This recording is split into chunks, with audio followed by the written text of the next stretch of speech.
Hello Hello. and Sorry. So it's been a while. Emily, off and you go. welcome back to Tenax Proving Grounds. It's so good to have you all here. And back with us is also one of my favorite co-casters, it's Pixel Buzz. It's so good to have you here again. Hello, How are hello. you It doing? is it is awesome to be back. I've not been here for a few weeks now. I was dealing with some pretty nasty chest infection. If I could, if I if I was there, trust me, you would not have heard a thing I said. But I am well and truly back on the horse, and it is awesome to be back, casting for Tenax and casting alongside the wonderful Emmy. He's been every single time I'm hoping I cast with Emmy, and Oh, it's stop awesome. it. It's awesome to be here again. Looks like we've got a pretty great. Looks like I came back at a pretty good time, judging by the matchups we're gonna be having tonight. Yes. This is the 15th installment of the Tenax Proving Grounds, and today we are broadcasting two teams. One of them is going to be quite familiar if you've been following Tenax so far. We have Team Rocket, and their opponents for today are going to be Team Antiaris, who we have not seen on the broadcast yet, so I'm always super happy to show y'all some, well, so far unfamiliar faces. And the teams have decided on the Oni on Coal Tower 1. Pixel, how do you feel about the Oni? I'm always happy to see Oni see some play. He's always seemed. Not a lot of people have an issue with Oni, but I've always found him to be like relatively honest as a lot of killers go. Like he's once he gets power, he's incredibly powerful. But it's all about like it's just saying how much time the survivors can buy on gens before he gets that power, because inevitably he's going to. Someone will give him that hit. Yes. It's just a question of how much they can get out before that happens. And that's not really a dynamic you see in basically any other set. It's completely different. Obviously, the whole don't let him M1 you, like that is fairly normal. But it's the consequences if you make a mistake. You can't just take a hit, you can't just take a hit and bugger off. The consequences are so dire, potentially very quickly if a simple mistake is made. Yeah, I truly don't know how this is going to go, because it only is a killer who can turn games around like that. So it is, I think, more than most other sets, this will be a case of like we don't know how it's going to go until we see those escape or killed icons. We don't know, Yeah, because so Oni could just at any time rip the team in half. that is right. The Oni has an insane snowball potential. So for the first hit or the first hook to come in, it is usually expected that 3 gens already pop. That is how safe the survivors are able to play versus Oni on Cold Tower. But after that, it's about containing the demon. And if all of a sudden you give up one down per power and you're doing pretty well, if it's gonna be 2 or 3 downs during the first power usage, yeah, the survivor side is gonna struggle. And as you already mentioned, the phenomenal thing about Oni is, no matter how good you're doing on those gens, if your teammate just gives them that first tag, and all of a sudden an angry demon from ancient times rushes at you and is able to insta-down you, there's very little you can do, and you need to be very aware of them. Absolutely, like it'll be a test of like the killer, I imagine, will kind of almost be poking and prodding, seeing if they can find a potential weak link. Obviously, these teams are all practiced and proficient, so the notion of a weak link is we will see how weak that turns out to be. It's kind of look, trying to find with some of these really good teams, trying to find a weak point in Fort Knox, but it's I hope that these killer players have really polished their space bar, because I imagine Oh there will be yeah. many pallets to break, a great So many of them. the thing with Oni versus these coordinated comp teams is you don't look for the player who might be the weak link. You look for Yeah, someone who is out of position. Maybe someone who works a gen a little too close to the chase. Maybe you're even able to prolong the first chase until you build bloodlust, and then you transfer that bloodlust onto your second chase and catch a survivor off guard that way, so that you can potentially get the first down before the survivors are able to feed you all those delicious pellets. Now, with Oni, He had a bit of a rework about a year ago at this point, I think, where they removed the ability for the Oni to 180-degree flick. I know it was a very controversial decision to bring controller players more in line with keyboard mouse abusers.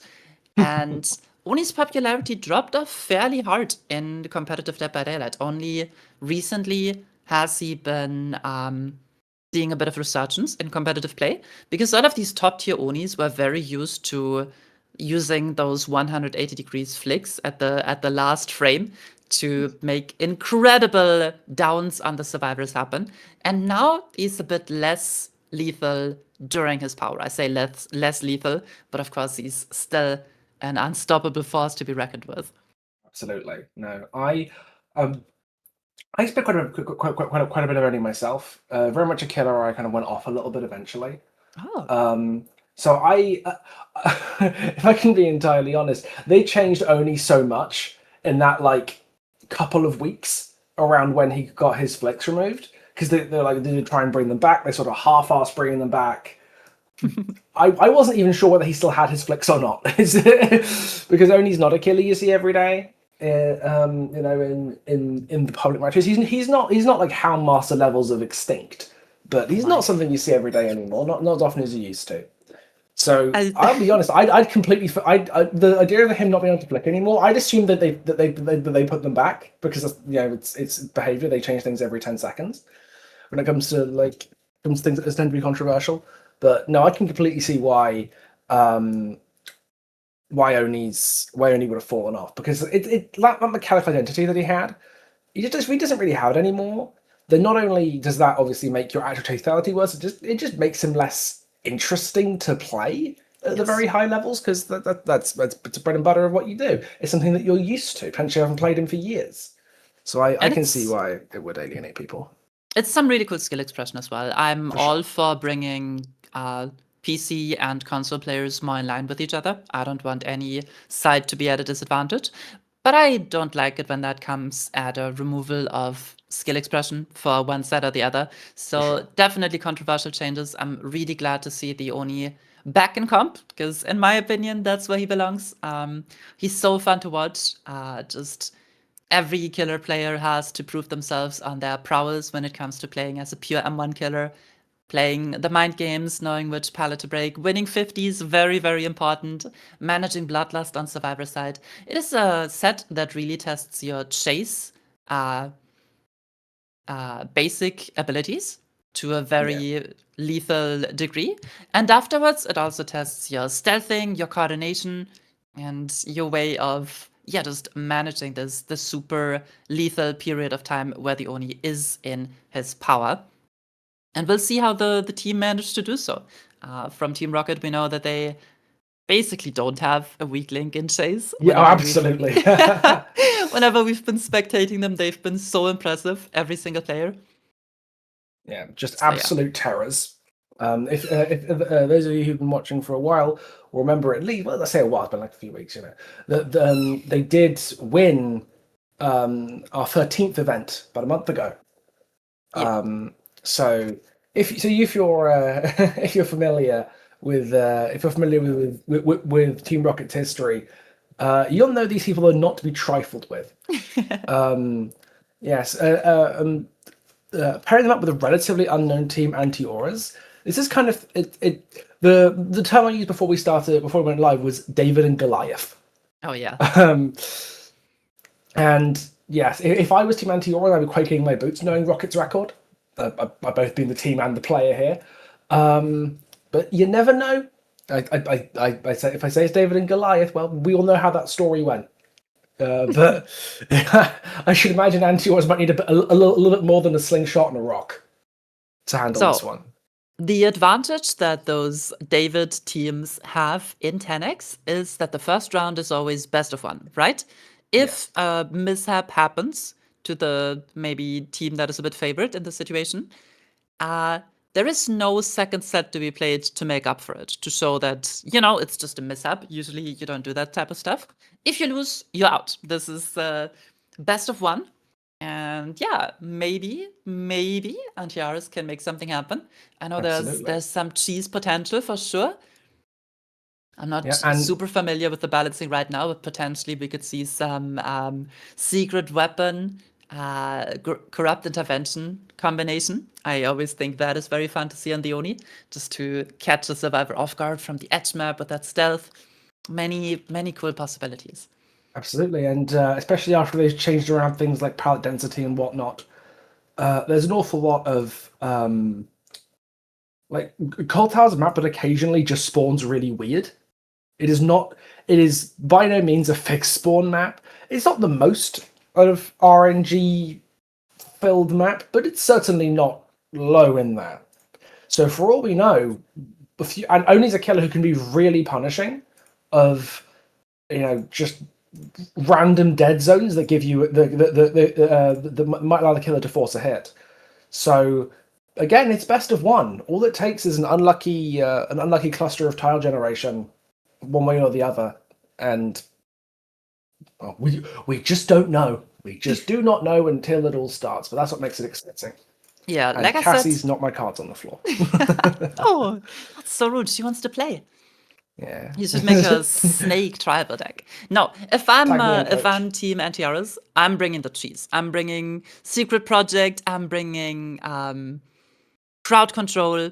Just potentially, you find two players in the main building. They try to vault the window. First person takes the vault. Second person gets blocked off. Anything that just Absolutely. can cheese you that first hit is definitely what I'm looking to see from Team Antiaris here. Listen, you've got to stack the deck in your favor if we're keeping the card Yeah. metaphor.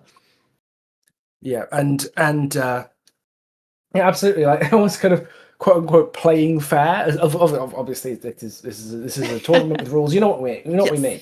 But Rocket are such a powerhouse team, and we've seen them perform so consistently well that something unorthodox might be what it takes to unstick them from a team that we've not seen before, at least not on broadcast.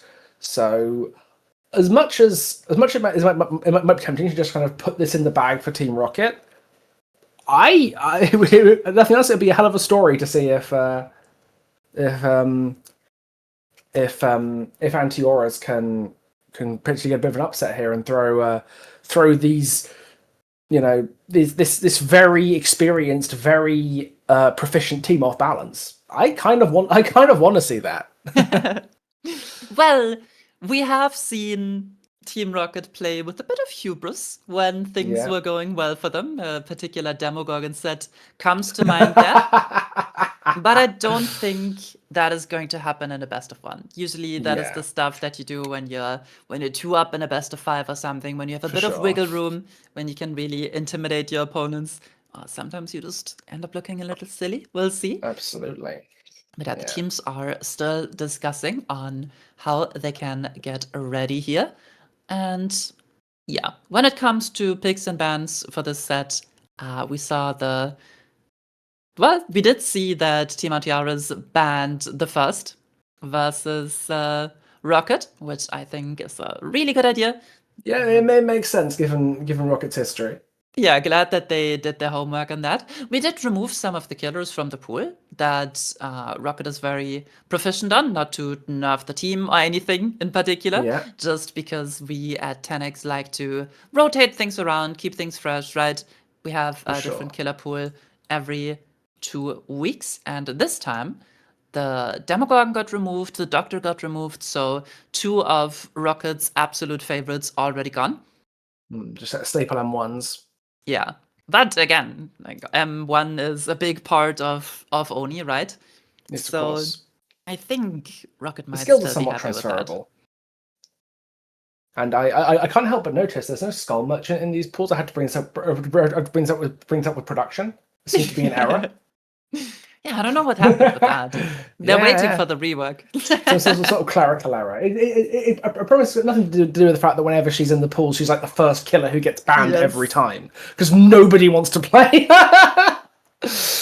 We did see the twins Sunday. get banned, Yeah, unfortunately. But yeah, again, we have a breaking very our hearts. similar approach to picks and bans to how we've seen it versus Team Rocket before. It's usually Team Rocket banning out the M2 specialist killers while the other teams focus on the M1 heavy killers.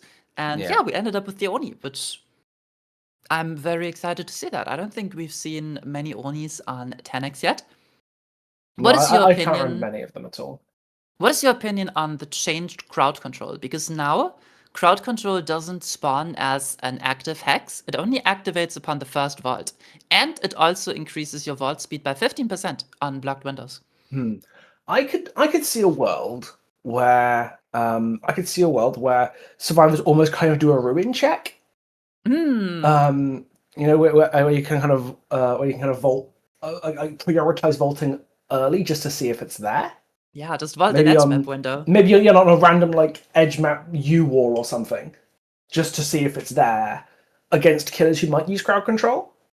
Obviously, you can't know until you do it, but but on Oni, for example, that'd be a great example of a killer who could use crowd control and where maybe he might start getting into the habit of basically ruin checking by making the crowd control spawn earlier than it would. No, I'm a big fan of the design. I truly believe more hexes should be designed like that, where they don't spawn Yes. until they start doing something. If I'm entirely honest, I think Devour Hope should probably work that way. But let's not worry about that. That might be a little bit too spicy. Yeah. No, I think they're honestly that's a really good design for hexes. One they've been doing more lately as well, because that's how Face the Darkness works. That's how Wretched Fate works. A lot of the more recent hexes have kind of worked that way. Even Yeah. Toucan Play works like that, if I remember correctly. It doesn't light until you got a couple of stuns in. I want to see that pumpkin comp. Oh, if only. I've played more Toucan Play like Leatherface than I would like to admit, Oh, that's because incredible. it's beautiful because they stun you, and then by the time that they can see, your chainsaw is halfway inside their body. It's beautiful. Like people love to try and stun a bubba, so you just sort of you just get them. You just get them. They sure do. But yeah, I can confirm firsthand that it really throws off the experienced teams. Well, I might not be the most experienced player, but in scrims when we faced the new crowd control, we were like, wait, where's the totem? We saw a dull totem in Yeah. those 3 spawns, and then we know 2 other spawns that also didn't have the crowd control. Where is it? So it turns out it's one of the dull totems that we checked at the start of the trial, and it Yeah. does take a bit of mindfulness of survivors to remember that spawn, check it again after the windows have been blocked. And I know a lot of our killer players in Tenax have been really liking totem builds, Yes. just because we have Pentimento allowed, we have Wretched Fate allowed on many killers, so I would just really like to see crowd control. That's Yeah. basically. I I could want to see really see full that. cheese with Yeah. secret weapon or crowd control. Please Yeah, make it and happen. Oni is the killer to break that kind of thing out on as well. Um, he is a killer who needs to get that hit, Yeah. and anything like honestly, the Volt steroid by itself is not an effect that's not nothing to sniff at. That's Yes, an all right effect. I agree. So it'll just make Oni that feel that bit smoother. I imagine. Maybe I should try that myself. Maybe I should get back into Oni. We also have another perk in the balancing that wouldn't surprise me to be revealed later on. This time the casters don't have access to the team's builds, so I'm not Yeah. spoiling anything here, I promise. Okay. Okay. But I just checked the balancing again, and one perk that is allowed is play with your food. And if that doesn't get called out really early, you just are the Oni, but 15% faster. And that first hit is gonna be impossible to avoid. Don't you mean see how they run? Oh, I'm sorry. I'm sorry. Ah, Yeah, I still remember the time. yeah. Maybe today is the day that we see Shitter see play. That It is is so the funny that acronym. yes, Oh, yes, jeez. it's SHTR. Shitter. They changed Quiff to Shitter. I don't know Can't why they say did that that, on stream. but they No, did. we can't. I But yeah. won't say it. Won't say it on stream, even though it is behaviour's fault. We apologize for the delay, by the way. There's been some shifting around of the teams right now. Yeah. One team agreed to play killer first when the other killer player wasn't quite ready yet. And we're getting the lobby set up. We should be loading into the game very soon. Thank you so much for your patience. And yeah, I'm hoping for a really fun match. Absolutely. So we're getting started any second. No. The tension's killing me. It's already scared Cassie off. I don't know if you No, saw when she Cassie. crawled off the microphone and snuck off to her house. She wants to be in chat. She does want to be in chat, but she doesn't have any hands, and she can't use a No. keyboard. Push to All- talk, like all- text to speech. All she can do is eat rats, fall asleep, and play Legion with Julie's mixtape. That's all she can do. Well, she can't even do that at the moment, can she? True, yeah, Legion's kill switch. Heartbreaking. Truly. I do miss getting destroyed by Iribaten Spirit Fury Yeah. Enduring. I shame. don't. So I'm as you can tell, my heart is broken at Legion getting kill switched. But honestly, it does suck for the mains who just wanted to get Yeah. some prestiges and doing the event, right? Absolutely. Like the fact that you can't spend blood points when a killer is kill switch it's such an odd feature. Yes. And it probably shouldn't exist, especially because now you can't switch killers in lobby anymore. So there'd be no reason. It just seems like a technical limitation that needs to be sorted if they're going to use the kill switch more. Which kill switch is a good feature. They just need I to vividly figure it out. remember that the twins were disabled during the first Blood Moon event, so maybe Yes, they it's were. just something in the blood, that makes the Yeah. killers act up. Well, Handmaster was disabled during her The event that winter came out- event. Yeah, the event where she came out. And if we didn't have the duo queues, she'd have been unplayable in the month she released it. But they only had to switch her in the event. Except we're actually in the game now. Oh yeah. We are seeing a build that you could have seen for the party from the past couple of Okay. years, really. Yeah. Ruin Undying Penti Bambazoozle on the Oni. Yeah, very surprised to see no corrupt intervention coming through. It's obviously Yeah. the most popular perk in comp, really slows down the early game. Rocket finds his first chase on this very safe eye loop, already sees another survivor still stuck on Chuck. We might see a bit of that bloodlust transfer happening here. He starts chase with the Dracula, Alucard, and bloodlust kicks in immediately. There we go. That's what you want to Does he see. make it to the pallet? Can just transfer into a hit. Oh! Henry gets clipped by the katana. That is first blood extremely quickly. Not even needing to bamboozle the shack window. It's going to come to a down. Oh my it god. It does. Incredibly fast down at 5 gens from Rocket. Maybe this is why there's no corrupt, because it would have gone away by now. So maybe that's why there's no corrupt. I'm usually very happy when the things that I talk about in the pregame happen in game, but you've got to feel bad for Henry here. That's brutal. In a twisted bright side, that down was so fast that the blood orbs didn't spawn to get him. I don't think enough blood orbs spawned to get him his power off this. That's true. That was a case of task failed successfully. That's kind of how it feels here. They still have Shack Pallet, which is also nice. Undying's been removed. The totem that has been removed has been cleansed in the main building, so not really an area where Rocket can light the Pentimento right now. Finds chase onto C on the Nia. And this armor tile and beautiful M1 mind game coming through. Rocket now with power, with the hook in the basement at 5 generators remaining, lights the Pentimento and returns to the basement.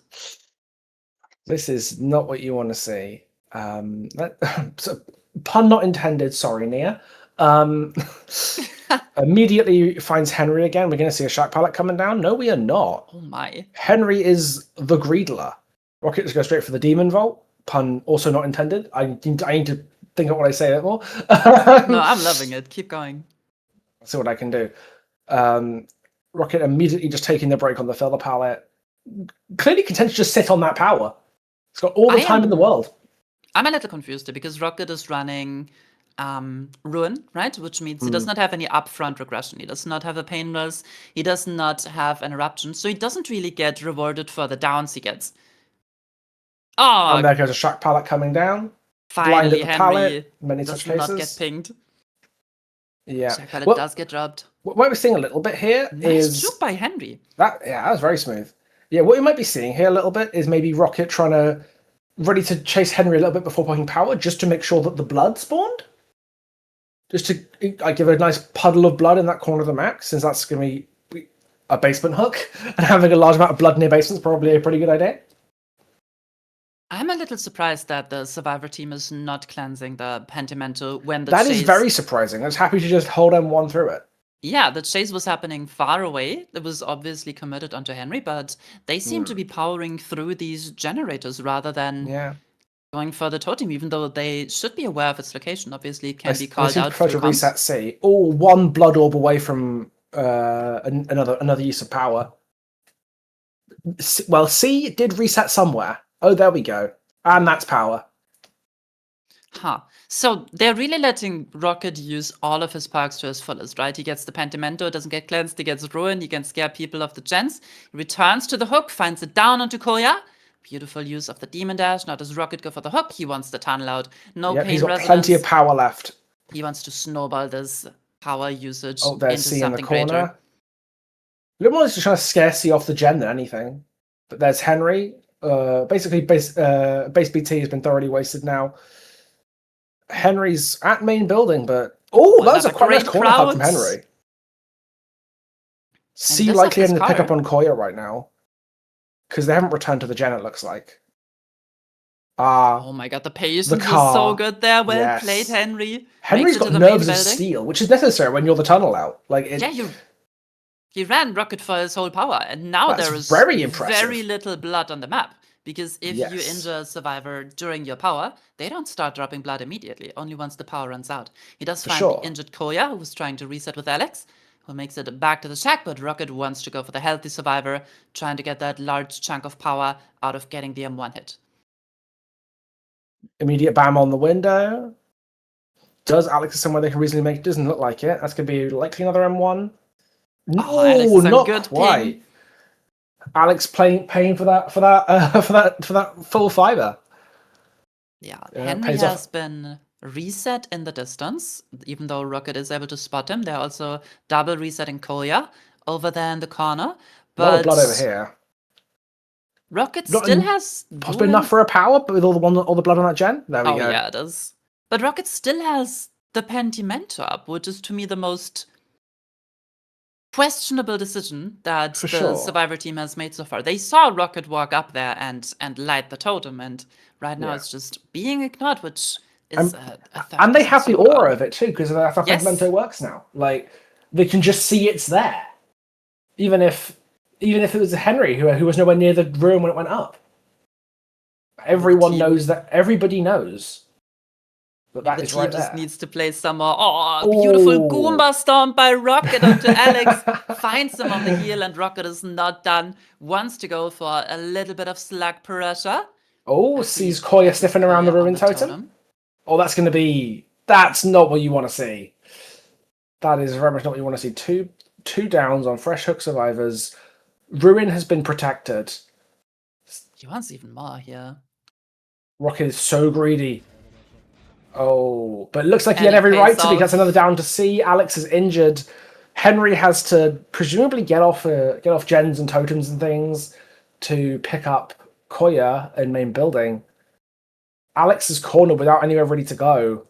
Koya's up, but Alex is going to take his place on the floor most likely.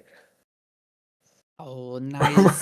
Doesn't cap the pallet there. Alex really good in chase so far. Absolutely. Well, Alex and Henry have been like pretty exceptional in chase so far. Yeah, maybe first chase was a bit of nerves for Henry, but definitely locked in by now. I'm so surprised. Like the Nia has been working away at that bottom left corner gen for the entirety of the game, and I bet at this point it's regressed back all the way to 0. Our survivors really need to get on these totems.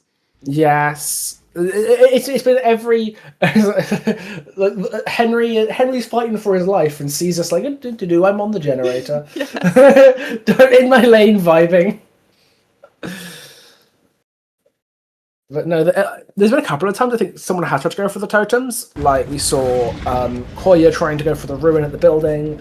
I think Henry was spotted in the vicinity of the totem. Oh, speaking of Henry, oh no. Everybody's injured. The tunnel out survivor is on the floor, under a pallet admittedly, but I don't think Rocket's taking any chances here. Because if someone... Oh no. Good fight by Koya, doesn't go down. but this should be the elimination onto Henry. Yes. If Rocket gets this without any survivors being there for the save, and Alex is there, You gets had the to say stun. it. Beautifully that's done by the unfortunate. survivors. And that knocks him out of power as well, so he'll have to recollect the blood. And notably, Rocket is not running the hull add-on, which Yes, it's gives limited hull. more blood orbs upon vaulting a pallet or window. As Rocket Ooh. finds the reset in this dead zone, 2 injured survivor. There's a clean break See coming down to Henry. on the edge map. Well, clean break is nice because it's gonna give you a heal over time, right? But during that time, you drop so much blood. Yeah. See, found their natural habitat of the bottom left gen. That is so much blood. Yeah. And it's just like, hey, here's an entire like blood bank here waiting for you on C's gen that's still like halfway regressed and still regressing. These totems have done God's work for Rocket here. And when the ruin goes, Pentimento will still be there because there'll be a Penti on it. What a beautiful pack, isn't it? Yes, I love Pentimento. Now Rocket does find Henry, the survivor he's been looking for, doesn't get the clean break off, that's not gets what you want. downed by the Demon Dash. And there's This no is power here to the save you this elimination. time. Yeah. They know about the location of both totems, right? But at this point it's just kind of too late. You're just trying to crank out one more generator through the Yeah. Pentimento. The survivors are already playing for 4k2, which would be a quite dire result against an Oni. And yeah, I really, if I had to pinpoint out one mistake that maybe should have been avoided, it was not getting on that Pentimento totem while sure. Henry was having a pretty banger chase on Jacques through the entirety of Rocket's power duration. There were multiple opportunities there to take out those totems, and they just didn't take them until it was slightly too late. Like there were moments where someone was sitting around the totem, but they just weren't. They just did it at the worst possible time when Rocket was in the vicinity, usually in power. Yeah, and once all those totems up, it's getting gen progress just feels very minimal, especially because of how fast the chases are against Demon Dash. Yeah, it's at this point I imagine any future gen progress is more ceremonial than anything. Yeah, and at some point against the Oni, once you start snowballing, you just fall behind. You don't have times for the reset anymore. You just hope that someone can have a really good chase injured. There's blood all over the map for the Oni to pick up and get power. Someone just has to pop off so that the survivors can just do one more generator. That really should be the goal for a survivor team here. As Rocket does Stealth not out find Rocket's entire anybody. power. Great stealth by the survivors, really important. Oh, there's some blood. Well, what's convenient here is that while they're hiding while 2 survivors are injured. So there will be wherever they're hiding, Rocket will be able to find them by the giant pile of blood orbs that they'll be leaving behind. I was watching C's POV just to check out the stealth real quick, and C was stealthing in the Pentimento totem, so I got quite excited that it might get cleansed, but C is working a gen now, and the Pentimento does stay in the game, unfortunately. At this point, it really is looking like a 4k3 for Rocket, which is an incredible result on the Oni. Absolutely.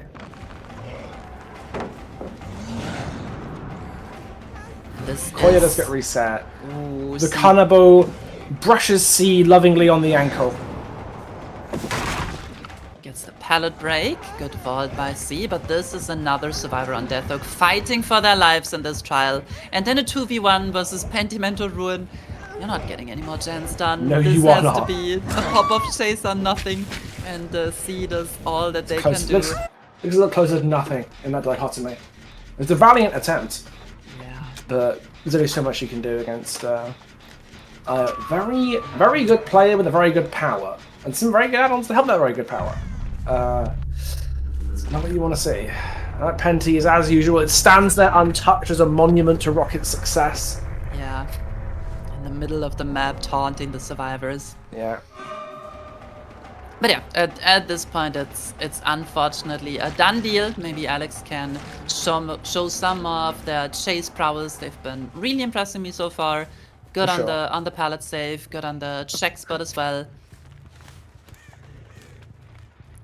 because I unfortunately have a little spectator bug, and for me, Rocket is frozen in time in front of the hook of C, Right. which will happen if you spectate Dead by Daylight games. Will happen more than you think. Yeah.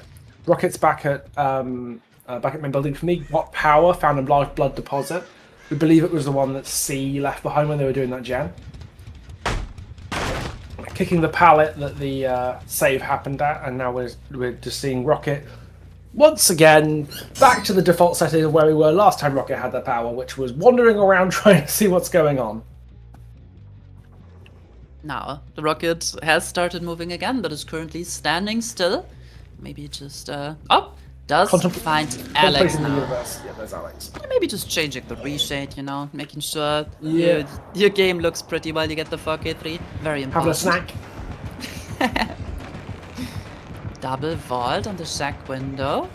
It was kind of a is locker expecting a head on here, but I do think Alex just had the superior pathing and tricked Rocket. Never mind, you can't little fool later. Rocket. Finds him in a different locker inside of shack. Forget Rocket, that's a homing missile. You've got to deal with that. That's going to be Alex taking the hell hook, and whatever Koya's doing, Yeah, It's- just it will be in. It will not amount to any additional gen progress. and Koya shows us the prowess on the fast vault. Window gets entity blocked. Just Koya is aware that this is This the game is over. yeah, exactly. Giving Rocket an honorable, giving Koya and Rocket an honorable death. Okay, that is going to be 4 kills at 3 generators remaining for Team Rocket. What a start to the tournament so far. Absolutely crushing result for Rocket. Those totems. The button just disappeared to get rid of them. That was incredibly unfortunate there for Team Anti-Or. It's just the power of those two totems up at the same time. The gen progress you get just is worth nothing. Yeah. As soon as you get off those totems, off those gens, they're back to words before you started, because your time is just not worth enough with those two totems up together, even with just one Pentimento active. Yeah, the idea is always to only have one Pentimento active at the same time, right? Because that initial big slowdown is the most powerful effect, and what you always strive for. And just revealing the location of a second one is usually a downside for the killer. So Undoubtedly. unlike in pubs where you try to go for the can I light 5 Pentimentos at the same time little achievement run, in comp you're always going to see one Pentimento lit at once, just so Absolutely. that survivors can't cleanse multiple at the same time. Yeah, And you guarantee as much uptime as possible. for sure. And the diminishing returns from getting multiple is really just not worth it. That's a nice buzzword. Can't wait for Diminishing the returns, upcoming patch. Oh yes. Can't wait to have heal speeds be able to be measured on like a timer and not a cesium atomic clock. Yes. But unfortunately, Resurgence is not going to get changed, which I think True. is the best healing perk you can bring right Yeah, now. it's similar to something like Hyperfocus and Stakeout, where it's like, hey, the gen speed stuff is affected, apart from the one that's the best. Because honestly- it isn't affecting progression from at least unless it changes from free to be to live. It doesn't look like it's going to be affecting Yes. the amount of progression gained from skill checks, which, Yeah, in it's my not. opinion, it probably should.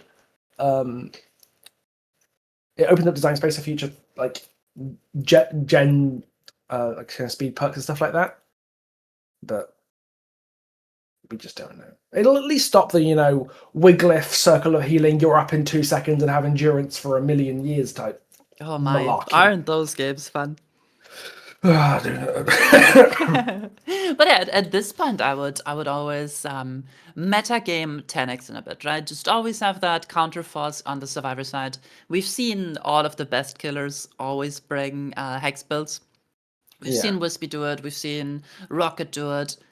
We've seen Wee Jason do it. One of my favorites, of course. And I think just having that on at least one person is just so beneficial. Even though you can slap so many good builds onto your survivors. But if we make room for better than you, maybe we should make room for counterforce as well. For sure. Now, what I didn't realize is that Tai Young's new perk, Flow State, does give you increased totem breaking speed. It I didn't does. realize that because I've been running it a lot lately, but there aren't a huge number of like at least in pubs I haven't run into too many totem builds lately because I think people have gone off Pentimento a bit.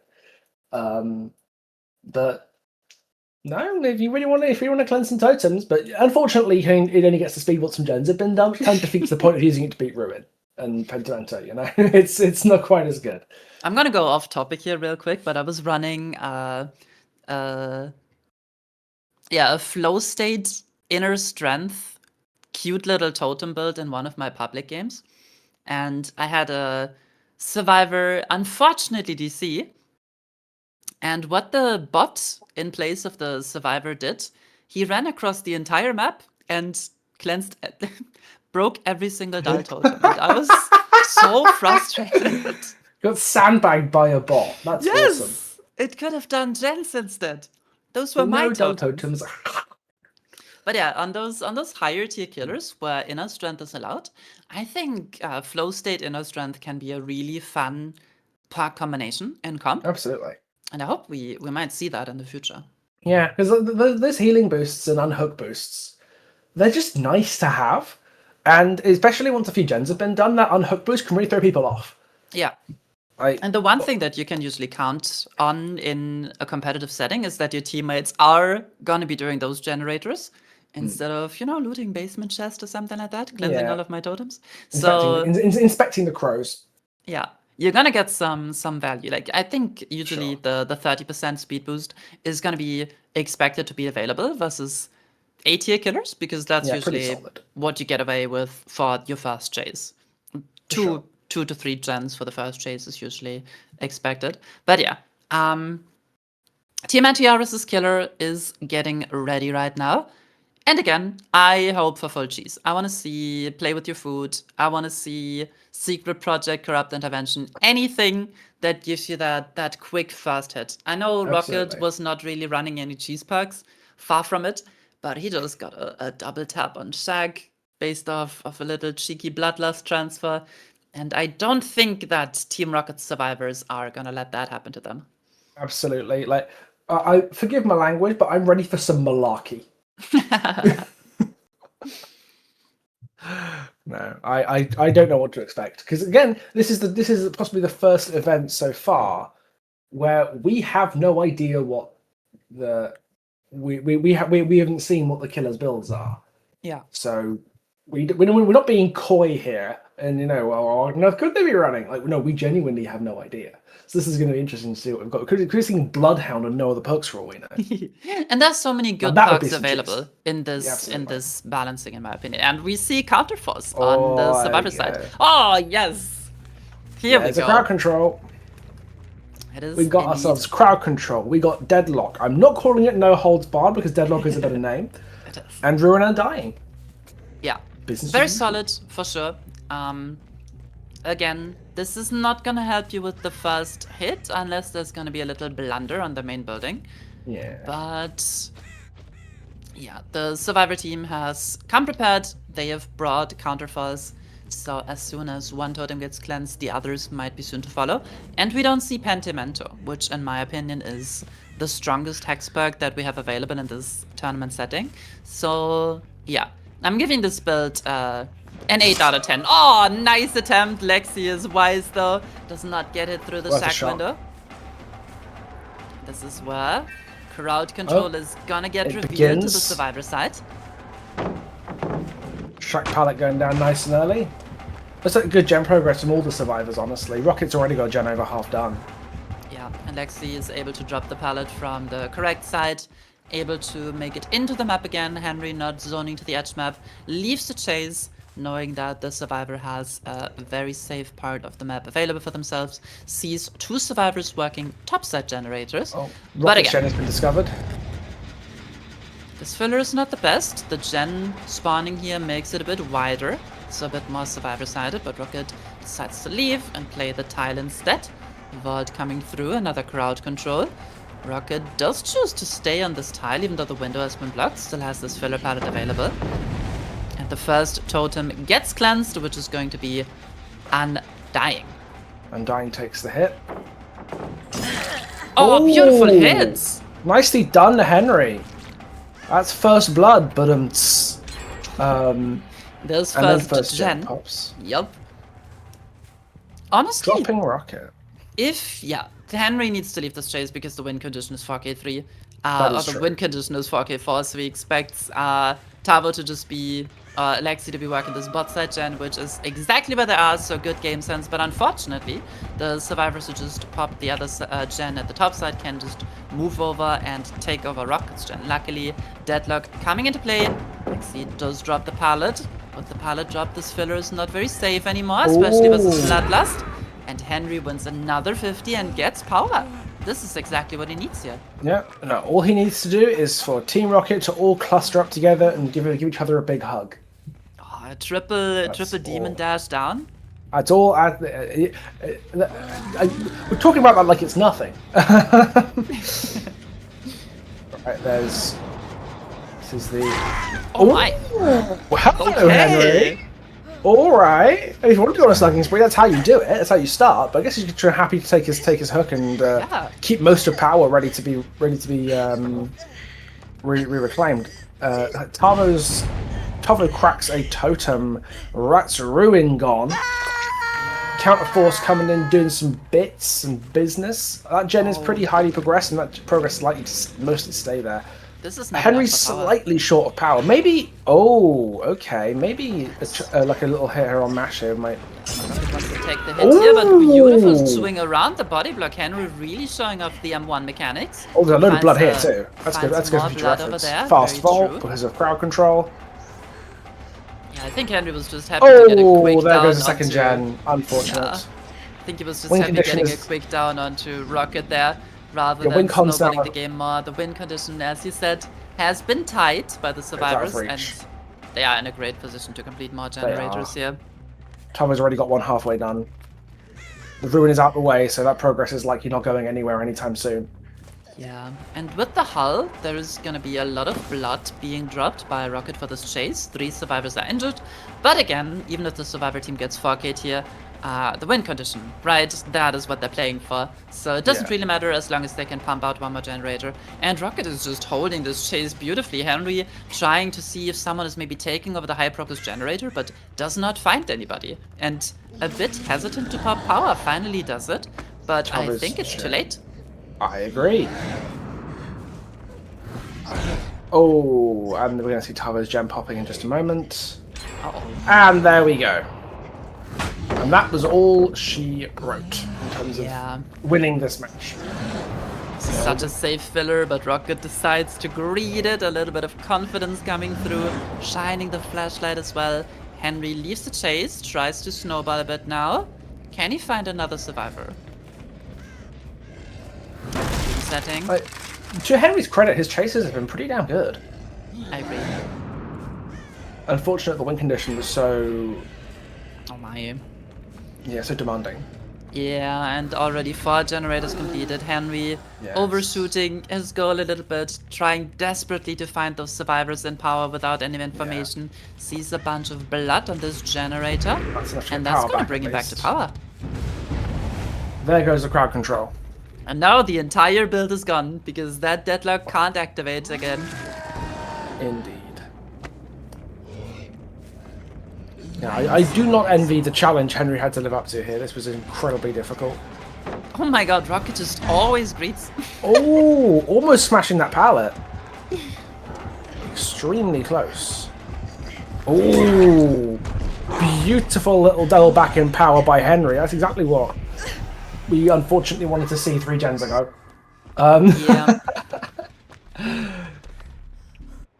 This was just such a tough win condition, and really again, these was. are very, very experienced survivors. They've played Tenax before, they've come prepared, they brought the counter force and everything, so just what you would expect from Team Rocket, just really, really well coordinated. Absolutely. Yeah, excellency. Oh, okay, Rocket, Rocket, getting rid I will of turn off my the- base BT because I'm bored. This is the hubris that I was mentioning earlier, but The old the hovers. speed is still in play. Yep, Oh. that's the speed from the unhook. That one stays. Oh, looks like hello, Lexi, hello. Fancy seeing you here. Lexi taking the hits clobber. versus Oni. It's many people's favorite Steam group. But Henry has the eyes on the prize. Henry wants Rocket. The team captain gonna strip Team almost. Rocket of their morale. Oh, Any coming means? through. Aha! Well, Tubber's got last gen, looks like basically almost done here. Oh no, an attempted head-on. An attempted blind, but Rocket does go down in the end. Yeah, it looks like on this like there was an untenable ha. Hovering. No. I can. Looks like you can smell malarkey. Oh, it was hello. just a cracker. It was not a flashlight. The flashlight is of course on Rocket. Yeah. Oh, hello. Rockets might wiggle here. I imagine Henry spamming that spacebar like it owes him money. Oh, can't get the another hook. survivor here. Oh wow. So this is of And course. Rocket has a flashlight, and now Rocket's off of the shoulder.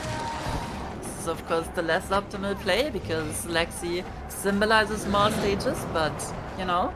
At this point, it's entirely ceremonial. They're just doing it for the fun of it. Yes. They want that 4 hour, goddammit. They will not let a man. This is the U.S. Marines. They will not leave a man behind. Beautiful down. Honestly, Henry has been playing quite well at Oni. He has, yeah. I think they can be proud of their performance for sure. I agree. Like, it was such an unforgiving, win condition. The survivors knew they could take some liberties. They knew they could. If they just slammed gens, they'd have it. Now let's see, Rocket. Who will you save? Wait, are we doing a slug race? We're doing a slug race. Okay, the survivors Okay, want that. I think Tubber gets it. Yeah. No! Of course. Rocket, come on! It's a friendly slug race. Don't, just come on. Rocket, that's not where the exit gate is. What a party! Get him out of here. No, of course, Rocket wants to play for win conditions, symbolizing elite stages. Henry wants to have a bit of fun with it. Both teams are in the right here. There is no party hooper. It's just, you know, game's over. This is just wrapping up however they want to wrap it up, you know? Yeah, for sure. And the slugs have departed without the kill. They have. Very sad. A valiant attempt from Henry with some pretty damn good chasers. For sure. But unfortunately, the win con was so prohibitive. Such a nightmare. And he put up a damn good show. And that is going to be the Goliath. That is Team Rocket taking our round one in a best of one. Because remember, this is a best of one. Yes. Team Rocket is going to advance.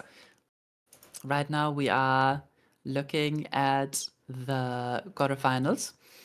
And we can confirm that Tamashi and Oh Boy have also qualified. Two teams that we've seen before, as well as Indeed. Rogue and Explicit. Congratulations to all the teams.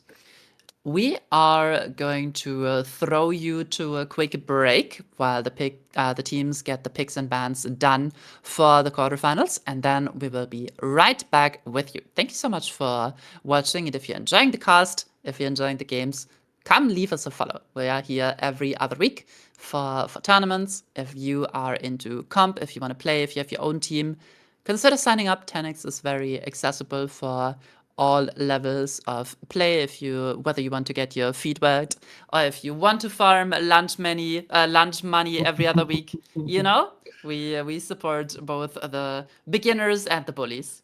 See you all after the break. See you then.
Hello, welcome back, friends and foes, survivors and killers, to Tenax Proving Grounds number 15. Looks like we are rocking up straight into the semis. Those of you who enjoyed Team Rocket's performance in our round one will be enjoying a bit more Rocket in the quarters because they're going up against Team Imperium. What do we think of that, Emmy? We have seen Team Imperium before on Tenax. I think they had the unfortunate pleasure of going against Team Gorilla, and some unfortunate things happened against Obi's Dracula, if I remember that correctly. Yes. But they made it to the quarterfinals again, so definitely a team that you cannot count out. And we can go over picks and bans together, as both teams have decided to play or agreed on playing Deathslinger on Suffocation Pit. Yeah, Sappho Juan. Yeah, I always love seeing the really good Deathslinger players out there because more than any other killer, I am jealous of good Deathslinger players. I truly am. Like, perhaps more than any other killer, when I see them at the top level of player, I'm jealous of the really good Deathslingers out there. Yeah, it's one of those killers where I'm like, it's easy. You just hold the crosshair with the survivor and shoot. How hard could it be? That turns out it's pretty damn hard, and Yeah, everybody who can consistently make it work has a lot of respect from me. yeah, your harpoon bounces off an invisible collision, and you've got to reload while the serve holds W for 14 years, and then you realise why you think about why your life's gone wrong and why you aren't just playing Kaneki right now. Oh yeah.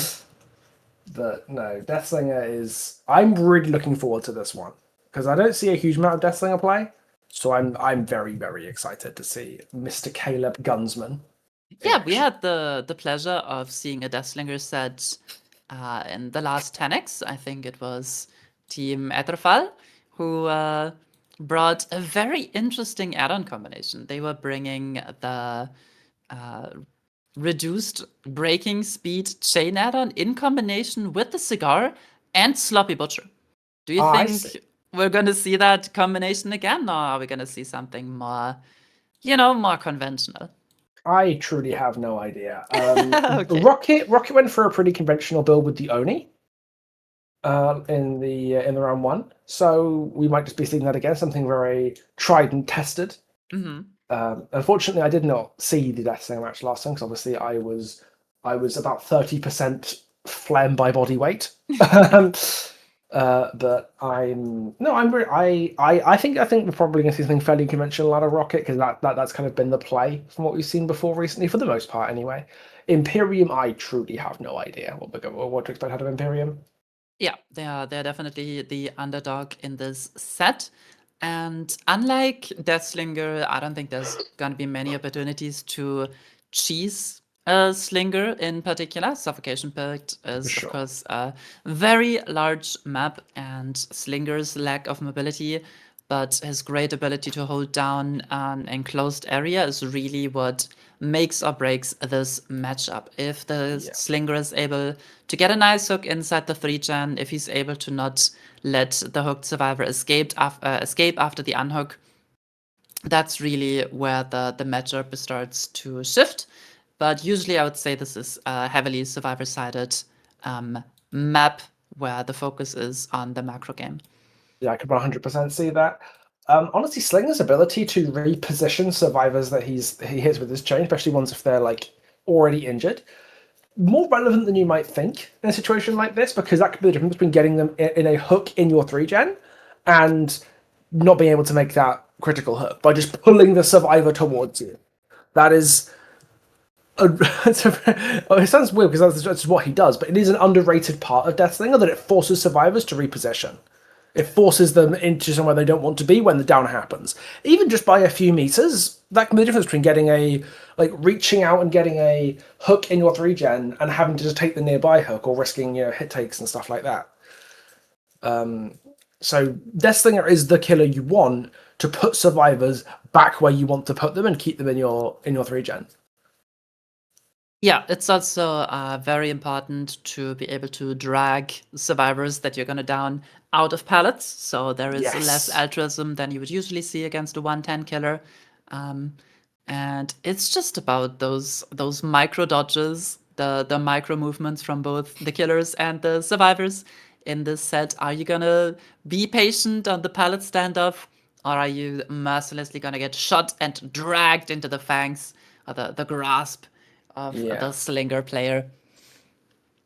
Yeah, Perks I'm to look out curious. for, in my opinion, agitation, just to again reinforce the importance of the hook position, as well as being able to reach your pain resonance hooks. Very basic stuff paired with corrupt intervention and most likely eruption. We might also see Pop Goes the Weasel after the buffs, so if the Slinger's feeling especially aggressive, potentially brutal strength, just to get rid of all of those pallets that are available on Suffocation Pit.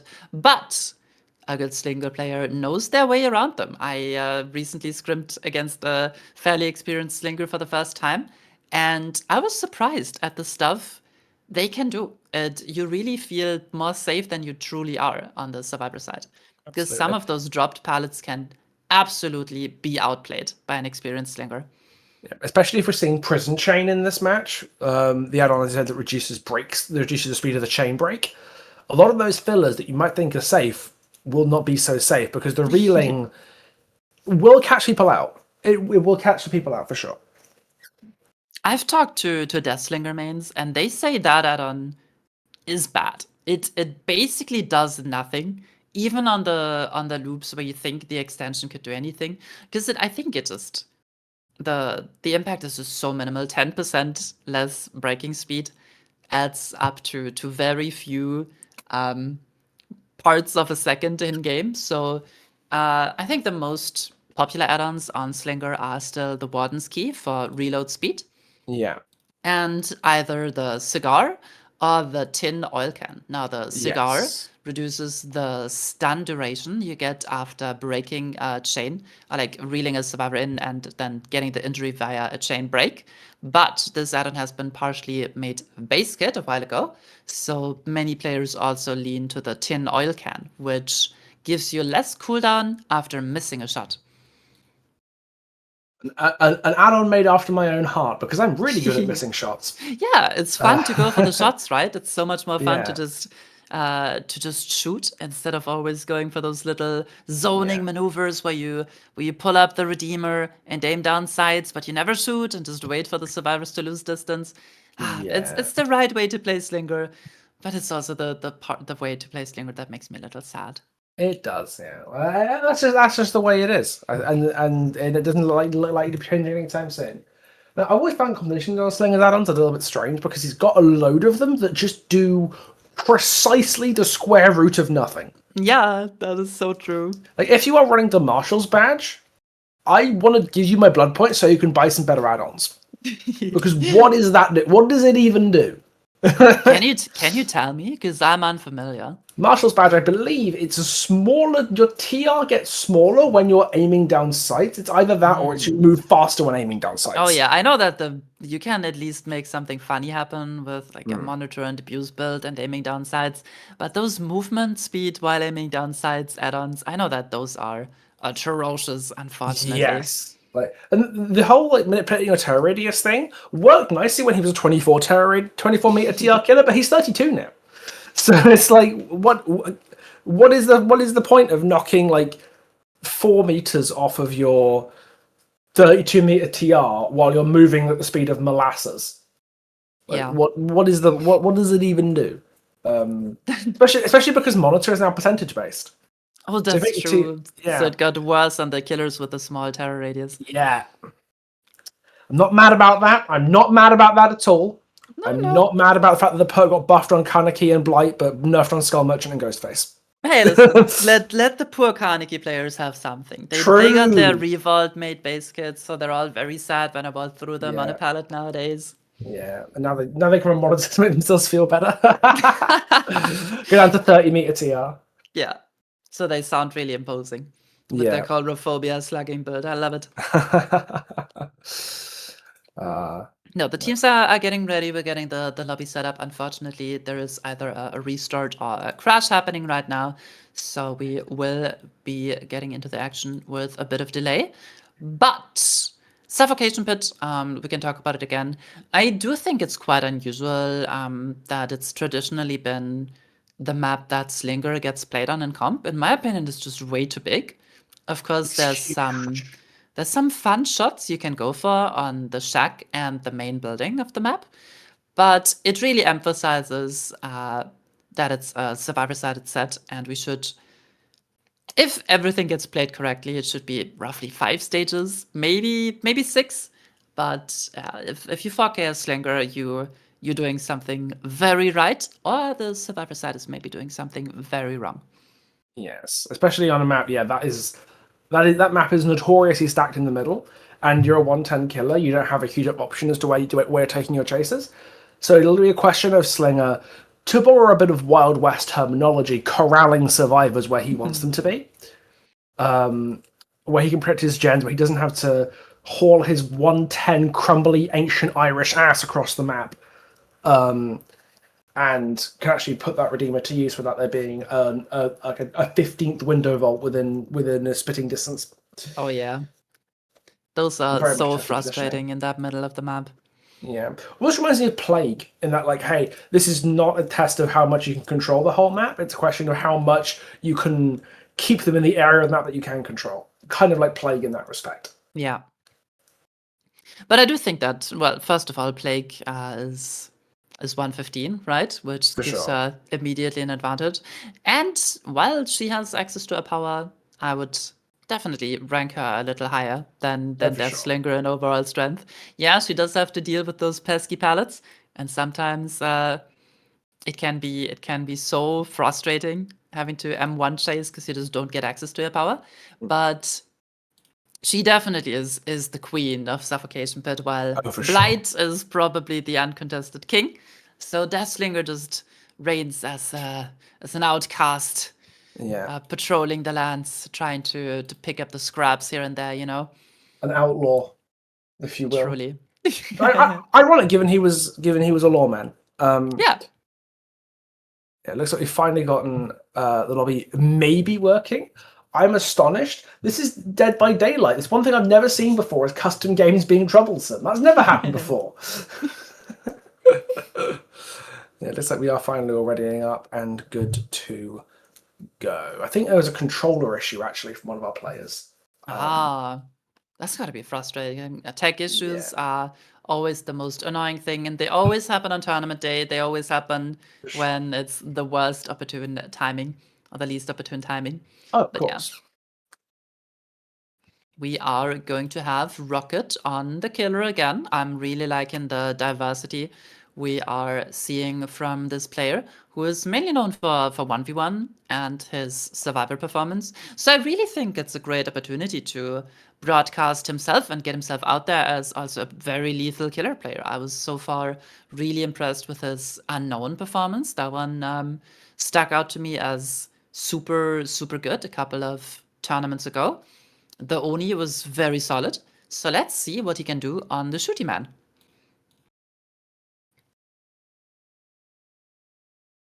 All right. Once again, we're seeing no Oh. corrupt on Rocket this Oh time. my. Okay, I can understand. Maybe you can make an argument for no corrupt on Cold Tower, but on Safbo, where your whole goal is to hold the 3 gens of the map, this is a big surprise to me. But I guess Rocket has figured out the Tenax meta, as he finds the scratch marks of Tillian at the main building. As we all know, corrupt is no bad perk corrupt intervention. Clearly, Rocket knows something we don't. Maybe he's just that confident in getting the down early, but It worked Even out if in he the gets- own again. You see a cigar break? oh, we might not. Tillian very happy to be able to delay the break Holy for moly. much longer. Reload speed coming through. There's no window here, Tillian. You might be dead, pal. Rocket wiggling his gun in Tillian's direction. Wait, Tillian actually makes this filler now because of the indecisiveness. Wins a 50 here. Bloodlust coming through from Rocket. Pallet go down hit. No, Tillian greeds. Tillian is the big greedler. Wow. And he's got nerves of steel Oh at this my, pallet. Rocket swings Jesus. through it, doesn't connect onto Tillian. Does You see hit the a shot coming great down, shot though. now, though. Beautifully played. Yes. That was looking very exciting for Tillian there. Yes, this was looking Making a lot out of a little. like a big two-tap moment, but Rocket not going for the shot as the first generator gets completed. Now, what does Rocket's gen setup look like? On the top side, he does have a rather tight 3-gen. He has 2 of his totems here, so if a Pentimento comes into play, he's able to defend it quite well. The unfortunate thing is his Pain Resonance hooks were out of reach for now, as he finds the scratch marks of a survivor crossing to the bot side, but he did see Keelan playing for the pull on the top side, so this is going to be our next chase potentially. Almost going for the crevice shot. Yeah, Keelan knows, dodges at the right time. These survivors are familiar with all the nooks and crannies that you need to watch out for against an experienced slinger player on Suffocation Pit. And Keelan just decides to start this generator in Rocket's face. And that is just enough time for the ant to come through. Beautifully played. Also, is there perhaps a dull totem next to Keelan's generator? Because I saw the aura in blue briefly, thanks to Undying, I think. Yes, unfortunate right. point blank miss there from Rocket, but that's what. Oh, are we going to see Hope forcing a chain break? There we go. Beautiful altruism from our survivor side, but Rocket currently has information on all the survivors. But if he commits to this chase, there's a very good chance of Keelan being able to break the topside 3-gen, and this shot missing means that this chase is going to take so much longer than Rocket would have liked. Yes, he desperately needs to get a Pain Resonance hook on Keelan's gen, or otherwise force him off the gen as quickly as possible. He needs to be taking the bet that he can get the Pain Resonance in and prevent Keelan's gen from being done, because if Keelan's gen does get done, that is, as the kids say, problems team. Yeah, this is a Pain Resonance hook though, but at the same time, your tunnel out is gone. The survivor manages to die, and the one generator, or one of the 2 generators that has been completed earlier.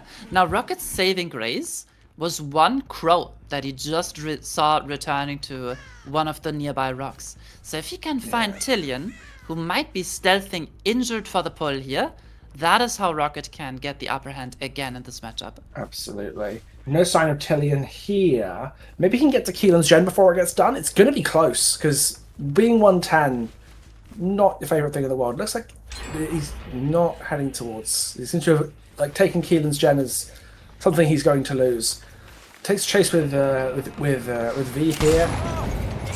Oh, valiant attempt with the cracker. Forces the chain break with Cigar. Looks like it was in fact Tillian waiting to get Hope off that hook. Yeah, really smart play, keeping the injured survivor who had previously been hooked out of sight by hiding him right in the killer's face. Really risky play that paid off. And we just see some undying value here, revealing the aura of both survivors. And a quick down comes through onto Hope again. Gonna go back onto the hook. Now, Rocket doesn't have 3-gen to defend on this bot side anymore, so he will try to drag Hope a bit more towards the action. But right now, Rocket is not getting ruin value.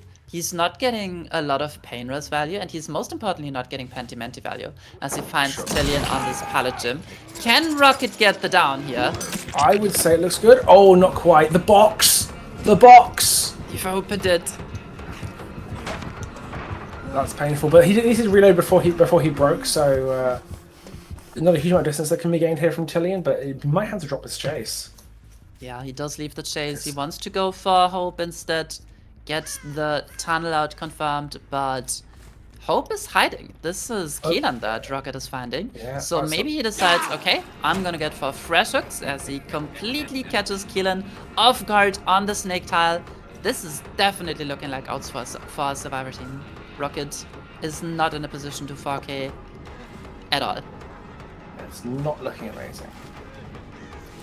Keelan doesn't have a lot to play here, gets stuck on the rock and gets downed on the same Pain Resonance hook that Hope already scouted out for the team as a reset. Yeah, both of our previously hooked survivors have been successfully reset, and V is still just cranking away generators at the top side of the map, which is the completely correct play here right now. We can see the map is kind of split into 2 parts, 2 gens top, 2 gens bot, and as long as you pre-leave the killer properly, there is not much Rocket can do. if he is able to get a fast, he finds V stealthing on Oh, nothing. that's not what you want to see. Yeah, that's the fast down I was hoping for. That is really bad for the survivors right now. Yep, that's the one thing I did not want to happen. So Hope is resetting Keelan, Tillian starting a new gen. Pain Resonance is going to hit the gen, presumably the one that V was working on, so that gen's going to be knocked back into the Stone Age. I imagine when another survivor gets to that gen, it will not have a lot of progress on it by the time they get to it. Yeah. Rocket has a high progress gen to defend alongside this hook in this corner of the map. This was such a heads-up play by Rocket to just really go was. and interrupt this gen. And if this gamble doesn't pay off, if V is able to pre-stealth, pre-leave, have a good chase with these strong main-building pallets, it's horrible for Rocket because he loses everything. But the risky call pays off for Rocket, gets a fast Sure. down without any resistance, and is putting himself into a position from where a 4K might not be as out of reach as I thought it was. It might be possible, yeah, especially with another interrupt on a high progress generator coming out there. Yeah, Rocket is really throwing all caution out of the window, not playing territorial at all, no agitation, just playing for fresh chases every single time as a couple of great dodges come through from Tillian, who's fighting for his team's life here, does get tagged now. Forcing the break with Cigar here. This is not a lot of distance. Rocket with the reload speed Get add-on. Cigarred. Can he get a quick It's Cigar recap? Wardens. Keys is just such a nasty pair of ions for cutting distance down after a chain break. Because you just get no distance whatsoever after the break. It's nasty. Yeah, Rocket unfortunately aiming down sides just one too many times. Another beautiful dodge. And Rocket finds Keelan working this generator on the bottom side of the map. Quick injury, more cigar value. Beautifully done. But Shaq is still up if Keelan can reach it with balanced landing. Maybe he can. Dodge one Unless shot here. Rocket misses the Aw. shot. He only had one shot. He did not. And he missed his. And he. Yeah, there's an Eminem joke to make here, but I can't think of the word, so we're just going to move on and pretend never made it. Did indeed miss his chance. And yeah, top side generator finally gets completed, and Rocket had a bit of momentum. He has 4 fresh hooks, which is definitely really, really good in this set, and is what might come down to deciding the win condition in the end. Knows that Keelan in the is corner, here. vaults right in Rocket, unfortunately. Yeah, beautiful 50. And with this being a basement hook, this would symbolize... Oh, he doesn't choose the basement. He wants to hook on the active generator instead. Rocket showing us that this is not a result he's happy with. He wants more. He's big and round and greedy and wants more stages. No, I'm not sure. You would probably expect the survivors to just be doubling the topside generator and one more. The last survivor preparing for the unhook, of course. And if Rocket is able to find the person who unhooks, that could potentially mean Keelan dying on the hook and Rocket getting 2 more stages. But he just decides to interrupt the double gen instead. His approach to long this range is hit so on- interesting to me. On Tillian. There's Let's the get break. another cigar break. So Rocket, instead of camping, just waddles all the way across the map every single time. As Hope is standing in the corner. Oh, Hope has disconnected. Yeah, I saw it coming. He just kind of stood still when he needed to take a hit for his teammate, Yeah. and that is so, That's pretty catastrophic. so unfortunate. And Rocket knows Tillian is another pain res, because the first hook was not on a pain resonance hook. That's not what you want to see. Really not what you want to see. Yeah. Disconnect this late into the game just symbolizes the full stages for the killer. It's very unfortunate, but with the game being in the advanced state that it is in, we cannot just replay because it would feel very unfair for one of the two sides. Indeed. And Rocket is quite happy now because this went from this was such a roller coaster of a game. Rocket It just really was. going for some super aggressive plays that ended up... Oh my! I thought Keelan was a totem. Out the corner of my eye. But Rocket knows better. Finds And his now he standing decides to survivor. find V. Does not want to And- risk the last gen yeah. being done. This is a 4K.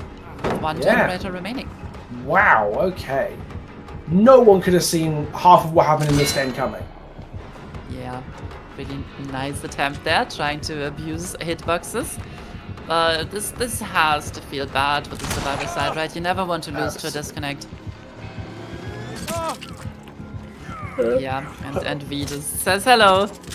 Yeah, that isn't to say that Rocket had no chance to a 4K if Hope had stayed in the match, Yes. but it made the idea of Rocket comeback inevitable. Yeah, Hope would have been there to break the chain for Tillian, to maybe take a hit. That means that Tillian doesn't leave the trial. That means no pain res hook. It definitely would have played out differently. But Rocket made so many good reads this game. He And did. just such aggressive plays, always wanting more. And all of the plays worked out. Just going to interrupt the stack generator on topside instead of trying to find the person playing for pull or camping his basement hook that he could have had just shows that he's playing with so much confidence. And yeah, if you're playing with confidence, you're gonna get good results. It is a thing in this game. So Absolutely. hats off to Rocket. You get out what you put in, and what Rocket put in was a really damn good performance that seemingly not just the game state itself, but also the hand of fate intervened to go, no, actually have this 4K. how very unfortunate for Team Imperium. Very, very unfortunate, but they played very well despite it. They broke that 3-gen early. I was expecting a hell of a lot more, of a fight for the 3-gens out of Rocket, but he was just like, no, we will allow the gen to pop at the top side. We'll Keelan's gen, the one up by main building, we will simply look, there's no point fighting for it. We just got to take what we can get. Yeah, I think that was just Rocket's approach from the very get-go. Yeah. He decided against agitation, against corrupt intervention, going for a very unconventional build and playstyle. For sure. And this is not what you're going to see a lot of Death Slingers do in scrims. Because, as I said, the expected result in this balancing would probably be 5 to 6 stages. And most people would be happy with an above average stage, right? I was thoroughly expecting Rocket to just hook Keelan, I think it was, in the basement and go for 7 stages for fresh, which would have been way above average. But no, Rocket is able to regain the momentum, to push his lead, and to make it a 4K1. Of course, as we established, there was a bit of unfortunate net issues happening from Hope's side.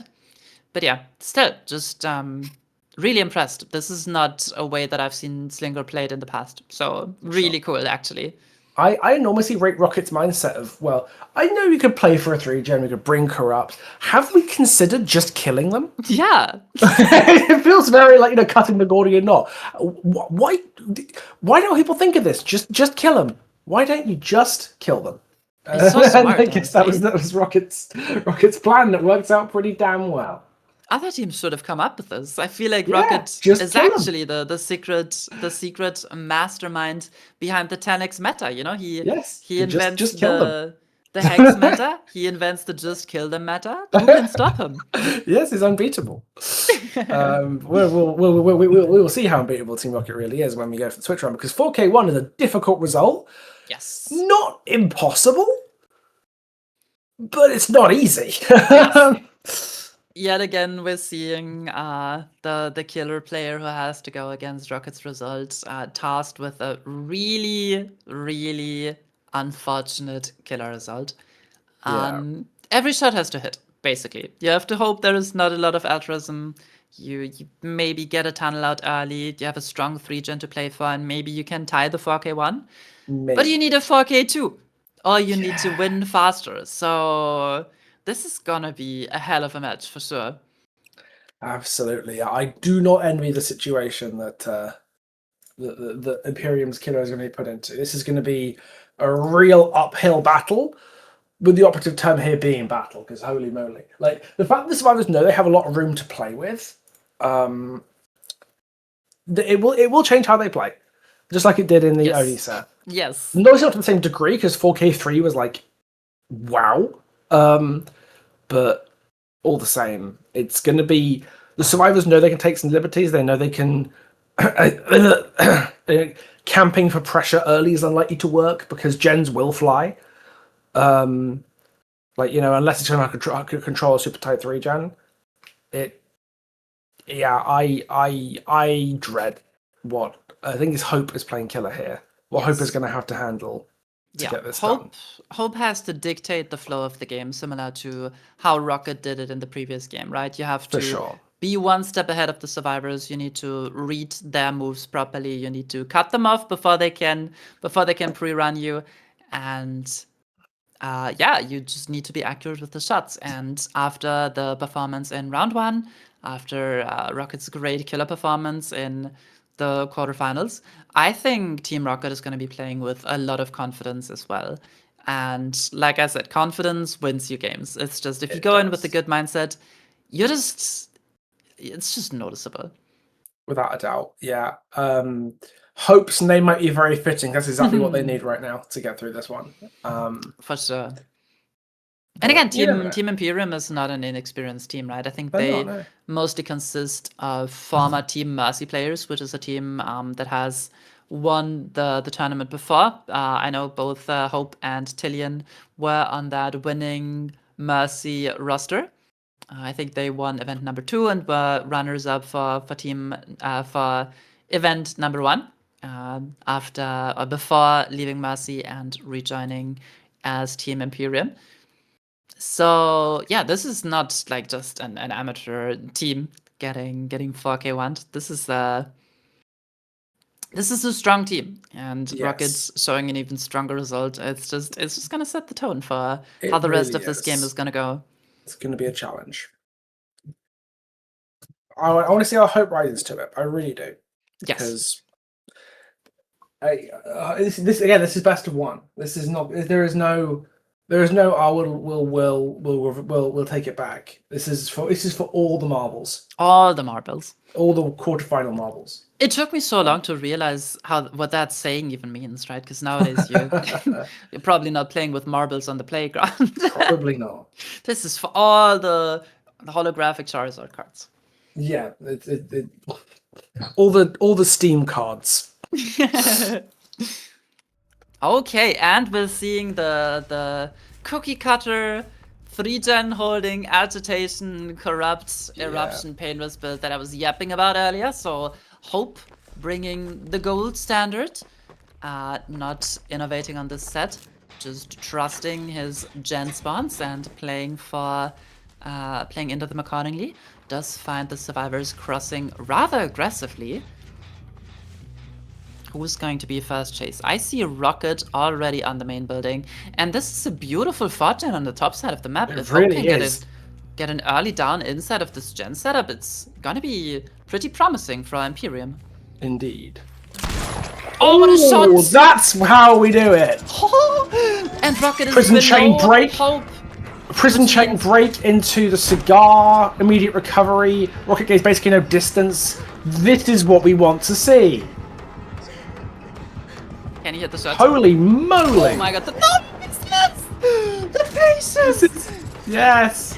And Rocket just runs edge map knowing that... Forces the edge trap down. That was a quick down, but a moderately inconvenient one. Does he make Well, it back I to say the if he dodges the shot? What is gonna happen here? Okay. Get Rocket 110! Get 110! taking First gen is cover. going to pop. That's going to deprive them possibly of the 4 gen. Yes, they were very aggressively getting onto that. Does Hope? Oh my god, look at the painless RNG. They're all on the other side of the That's map. atrocious pain res RNG. For this Yeah, setup anyway. Yep, he can't reach one of them right now. Zooey mama, that's not what you want to see. That was an incredible opening shot for establishing shot, if you will, for Hope, but Rocket making them work for the full down. Yeah, it's so frustrating when the survivor is just ever so patient, and then the last second when you finally go for the shot, they dodge. And Rocket doesn't even drop the pallet, just buys so much more time on the edge map, just abusing the 110 movement speed of the killer. And Hope is on the back foot. Like I said, we have to see him make something happen here. He's looking for the unhooker. Can he find him?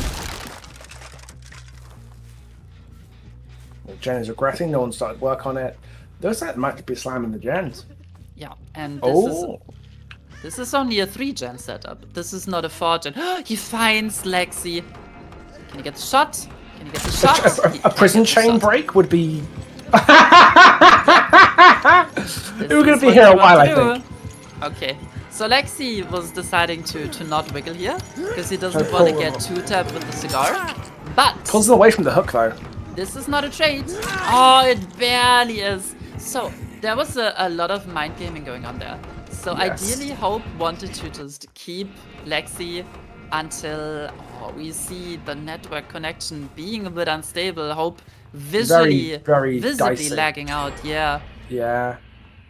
So there was a lot of thought progress behind that, right? Originally, Hope was nice shot onto Ooh. Rocket. He gets a quick down and has a slug. But this is win condition. Can Hope hold on to the rest of the generators for the rest of the game? This is not an easy task. It is not taking Rocket back over to the hook in the middle of the 3-gen. But again, that is not a pain res. Importantly. Yeah, right now there's no progress on the generators for the survivors. So Hope is Yeah. intentionally saving this pain res. He knows the gens have just popped. Oh, I see the Dodge intention again. there from Hope. So let me Well, there are talk scratches about right that. here. Let me talk about that little mind game on the hook again. So originally, Hope just wanted to hold Lexi in the chain, deciding not to break it, to force Rocket to stage 2. Lexi realized, decided to break the chain. This attack comes through onto Mash on this unsafe filler pallet. Then Lexi realized, oh damn, I need to break this chain, otherwise I can't get the unhook. And then Hope dragged him away from the hook, and I think that was the mistake. Had he not dragged him away from the hook that far, Lexi wouldn't have been able to trade in time. So the Yes. distance that Hope got by dragging the survivor back actually ended up backfiring as did. Rocket goes on his final chase for the game, decides There to is- go for the cheeky blind. There is a pain res near here. Oh, that's what you want to Nice. see. Immediate Very fast. down. There's a pain res an inch and a half away. We're going to see it probably coming down as Rocket dies. Two gens are being worked here right now, though. The survivors are not idling whatsoever. And yeah, That was this the is- pain res because it's the one that's sparking. Okay, the other one is one of those topside generators. So Hope is being spread thin here, having to traverse the map between two roughly 50% progress generators. And yeah, As a this 110 with a jammy leg. this is Oh, this is smells Table Tavo. just donating a free hit there. Can we make this a 2-tap? That would be something pretty special if we could get the down right here. Yep, Oh, this should be a down. yeah, almost certainly. Prison chain value. And there's a pain res nearby. Yes, this is what you want to see. If Hope can somehow fight back through this, I will be. This would be incredibly legendary impressed. Yes. if this is a proper comeback when I see here. I don't think it's possible. The gens I agree. are too far apart, but we've seen the impossible happen earlier already. He decides to erupt this generator, which he knows is not the one that is being worked right now. So maybe he's playing for the time win condition here, but he knows where one more active gen with a lot of progress is being worked right now, which symbolizes his win condition or the tie condition for Team Rocket. It's possible he's just trying to play for the tie, accepting that 4th gen is just going to go. He knows Or as to- soon as Or he is leaves the always hook. really paranoid about an immediate unhook. Yeah, which is gonna happen as soon as he kicks this generator. There's no way Mash is not close. Oh, nice mind game. Oh, Almost. no. That is So unfortunate. close. Hope had everything right there. Doesn't even take the eruption kick on the gen before leaving. Yeah. This Hope is not playing for the win condition anymore. Yep, Yeah, but as the settling for the- generator gets Trying to go for the completed. tie. This The- is interesting because Prius in Tenax- drops. Yeah, this is a very common pre-drop on this main building. Yeah. Because if you have distance, this is a very safe pallet to play. If you're forced to play 50s on it, it's not safe. So pre-dropped, it's usually better used that way. But yeah, Hope now has to meet the tie condition, which he's in a pretty good situation to achieve. But he has this 3-gen, right? Had he been able to get a quick down onto Tavo there, preventing the cross to the bot side, this would have been very good. But now he knows that Tavo and Lexi are both injured, both on the bot side of the map, and they're both gonna reset. and then start pressuring these gens. Very coordinated. Oh, almost seeing the same shot that got Rocket right at the start there. A little too late on that. Oh, but catches Mash. This looks awfully familiar. This filler has been the bane of Hope this entire match. It is so unfortunate. And Mash with some very unpredictable movement Just here. taking the M1. Yes, he can't leave this filler now. Yeah. Decides Once to again. also take it to the comp corner. Run around this random structure for one more round. Does go down. 2 eruptions Double eruption. proccing. But remember, there is also no pain res in the immediate vicinity because this is awful pain res generation for Hope. If you wanted to, you could hook right on the active generator though. But this hook covers basically everything you want. More or And less. 2 injured survivors are no longer injured. Both Tavo and Lexi have successfully reset. Eruptions on cooldown. This is Just wait still such a stressful situation for It Hope. really is. Because I felt like Rocket's game was rather fast, just because he never wasted any time camping a survivor to second stage. He was always on the move, he was actively driving the game to its conclusion. Meanwhile, Hope is playing a bit more reserved. If you're playing for Methodical. 3-gen, the game is always gonna slow down, right? Yes. And with the win condition being based on time, this is not advantageous for Hope. The survivors Agreed. are in a really good situation here. No, this is very much like, unless I make a big mistake here, Hope is kind of bleeding out, for want of a better term. Yeah, and Tavo can still pressure the generator rather safely. Lexi is now leaving his generator. This is a bit of a dead zone now. Can Hope hit the shot? Mash goes to Stage second drops. stage. Doesn't matter though. Does not matter for the win condition. It only matters if one more gen can get popped. And I think it's gonna happen. I think it probably will as well, but I probably might be less confident about it than you.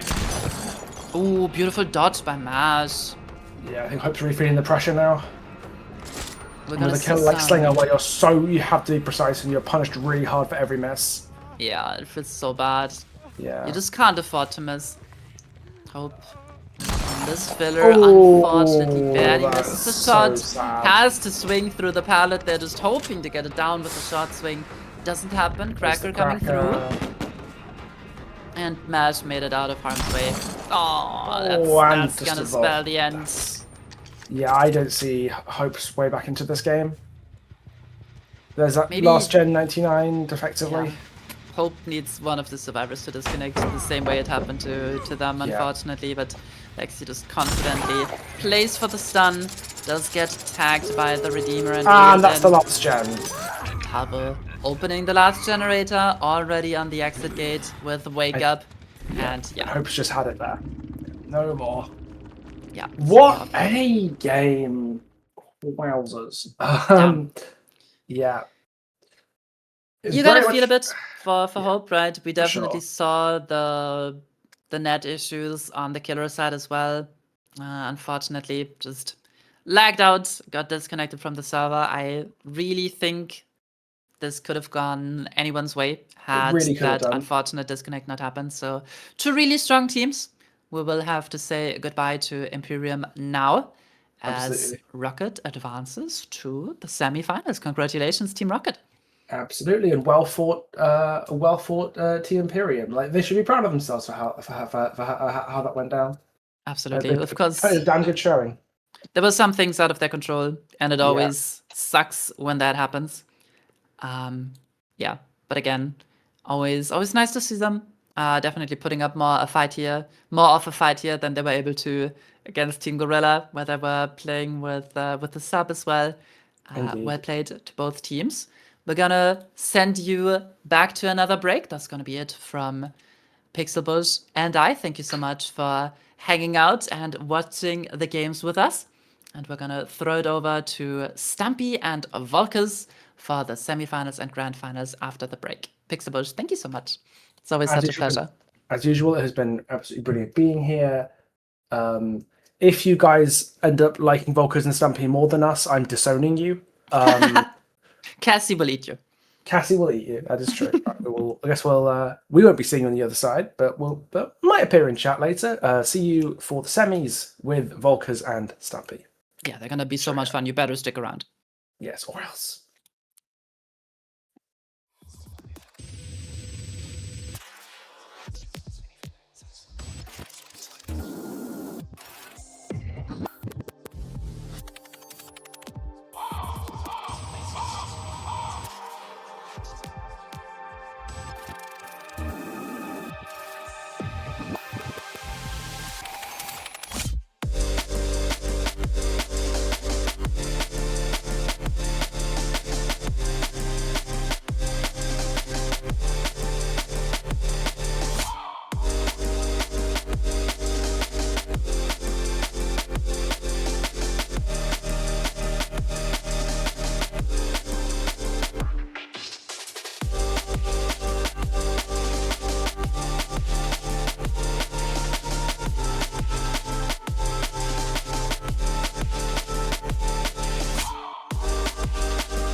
Welcome in, everybody, and welcome back to Tenax Proving Grounds Iteration 15. My name is Volkus. You might remember me from last week, and if you don't, that's okay. I am joined here today with the beautiful, my co-cast, Stumpy himself. Welcome, Stumpy. How's it going, bud? I'm excited for this one. Always excited, always excited. We've got a beautiful semi-final for you guys here today. Team Rocket versus Team Oldboy. Two of the more well-known teams, two of the more favorited teams. I would like to say that they've had nice, smooth, easy sailings, but they have been tested. They have definitely been tested here today at Tenax. They have been through the ringer, had some more difficult games than they were expecting. So I'm really hoping that they're locked, loaded, and that they have what it takes, maybe make it to the finals, and one of these two teams maybe perhaps even winning the whole of Tenax this week. Yeah, well, that's what we want. We want the teams to be tested and to have a tough time. Not too tough, but to really earn the title if they're going to go on and win it. The question is, will we see Team Rocket stop today? I mean, I guess I'd like to say the harder of a time the teams have, the better it is for me. Me personally, I like it when the teams struggle a lot. I think it's more fun to watch when there's a lot of back and forth. They're really dynamic, exciting, like fast-paced game. Everything is balanced also perfectly. You know, it could tip one way or another at any time. And of course, after now, especially now that we're in the semifinals and we've gone over the best of one format, and now we're getting into the best of threes. This is where, you know, things can really go one way or another, because now you have to consider the overall team mental, the picks and bans. Like, there is a lot that has happened and could happen.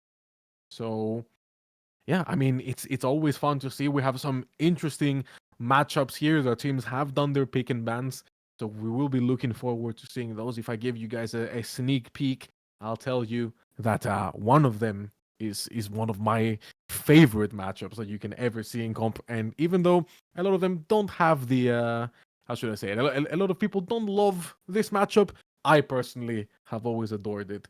So if you know that I am a big Ghoul enjoyer, so Ghoul will be making an appearance today. And yeah, but how do you feel about it, Stumpy? How do you feel about the Ghoul? Let's talk about the I Ghoul. thought for sure there you were going to say Trickster. But yeah, the Ghoul no, is... you disrespect me. No. No, the Ghoul is definitely fun. Fun to play. A lot of people will argue not fun to play against, but seeing him at a high level is always great, because you can see different things that the killers do that maybe you can pick up on and think, I'm going to take that into a pubs match. And the pub survivors mightn't thank you for it, but it's always good to watch it at the highest level, see what you can do, and take things from it. Absolutely. I mean, the Ghoul, one of the killers with the highest skill ceiling, I believe, personally, in the game right now. And we've seen a lot of players. The Ghoul, he's been through a lot of changes. You know, we've changed maps, we've changed sort of rule sets that you normally find within the Ghoul. Like, is he an S tier? Is he an A tier? Should he be balanced more like Blight, or should he be balanced more like Spirit? And a big part of what decided this was, in the end of the day, DBD League Season 10, that really showed us a lot of like how the Ghouls should be properly balanced. And I feel like people have followed that along. Different leagues have followed that along. And now here at Tenax, of course, we follow something more similar to where the Ghoul is not balanced like an S tier, but is also not balanced like a B tier. You know, you've got this nice in between where we recognize that the Ghoul is a strong killer that has a lot of potential, but not quite so strong that the game should almost always be in their favor, and we need to account for that. Of course, the big part being the change of map. Ghoul used to be a Blood Lodge killer, however, now the Ghoul is an Ormond Lake Mine staple. And Ormond Lake Mine is a really fun map in general. That is the map we will be seeing here today as well for our Ghoul game. But I think Lake Mine is one of the more interesting maps. It has a lot of elevation. It has a very good main building. The survivors, it has some tiles. It's, you know, decently big in size. So I love that map. I think it's very skill expressive for both sides. You need to know what you're doing on that map to have a good performance. But apart from the Ghoul, we have another set here today, Stumpy. One set that maybe the people at home will not be as excited. However, I'm sure our teams will be very excited to participate in it. And that will be the Trickster on Wrecker's Yard. So tell me how you feel about that one. I think it's going to be an interesting one. Like, I've seen a few Trickster sets, and it does come down very much to the knives. If you can start hitting them off the start, get a bit of confidence, use them for zoning, for pressure, use them well, then it can be a really oppressive set for the killer. But as we've seen, even from the Slinger quarterfinal there, the survivors know how to dodge projectile killers, and they'll all be trying not to get stuck with the knives. So it'll definitely be an interesting one to watch.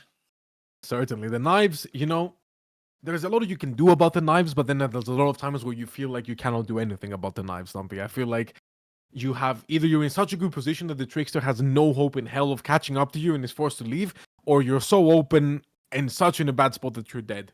Trickster is a very, very positional set.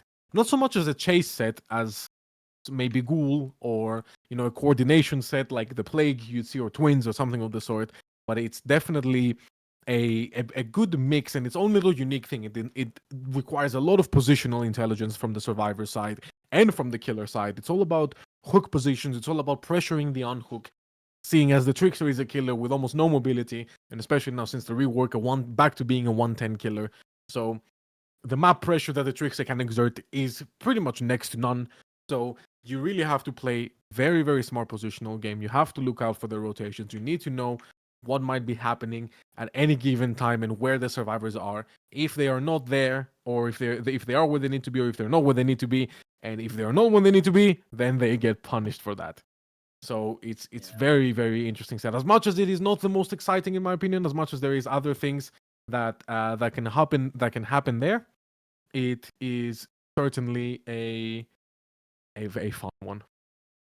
Very much a killer you want to be pre-planned against and knowing where you're going to go to break line of sight as soon as they come into the area, because you don't want to be tagged with a few easy knives or lose a health state very quickly against a trickster. For sure.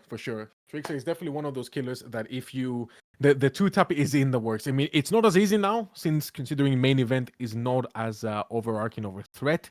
Now that the Trickster needs to be on S tier, needs to get all the way up to that, perform all of these different actions to have access to the main event, it's still not so hard. But you need to be very careful about playing in pairs. You need to be very careful about unhook. And in general, this is what I mean when I say, your positional play needs to be pretty immaculate, because a good Trickster player will make sure that you are having a difficult time if things, if you really are not sort of playing, I don't want to say perfectly, because there's no such thing as playing perfect, and you can never expect a team to play perfect, but you need to be playing certainly to a certain standard of positional intelligence for the trickster to not be able to sort of sweep you off your feet. Again, snowball potential is snowball potential. But enough on the trickster. We have a very, very interesting tiebreaker also, Stumpy. The Krasu. Oi.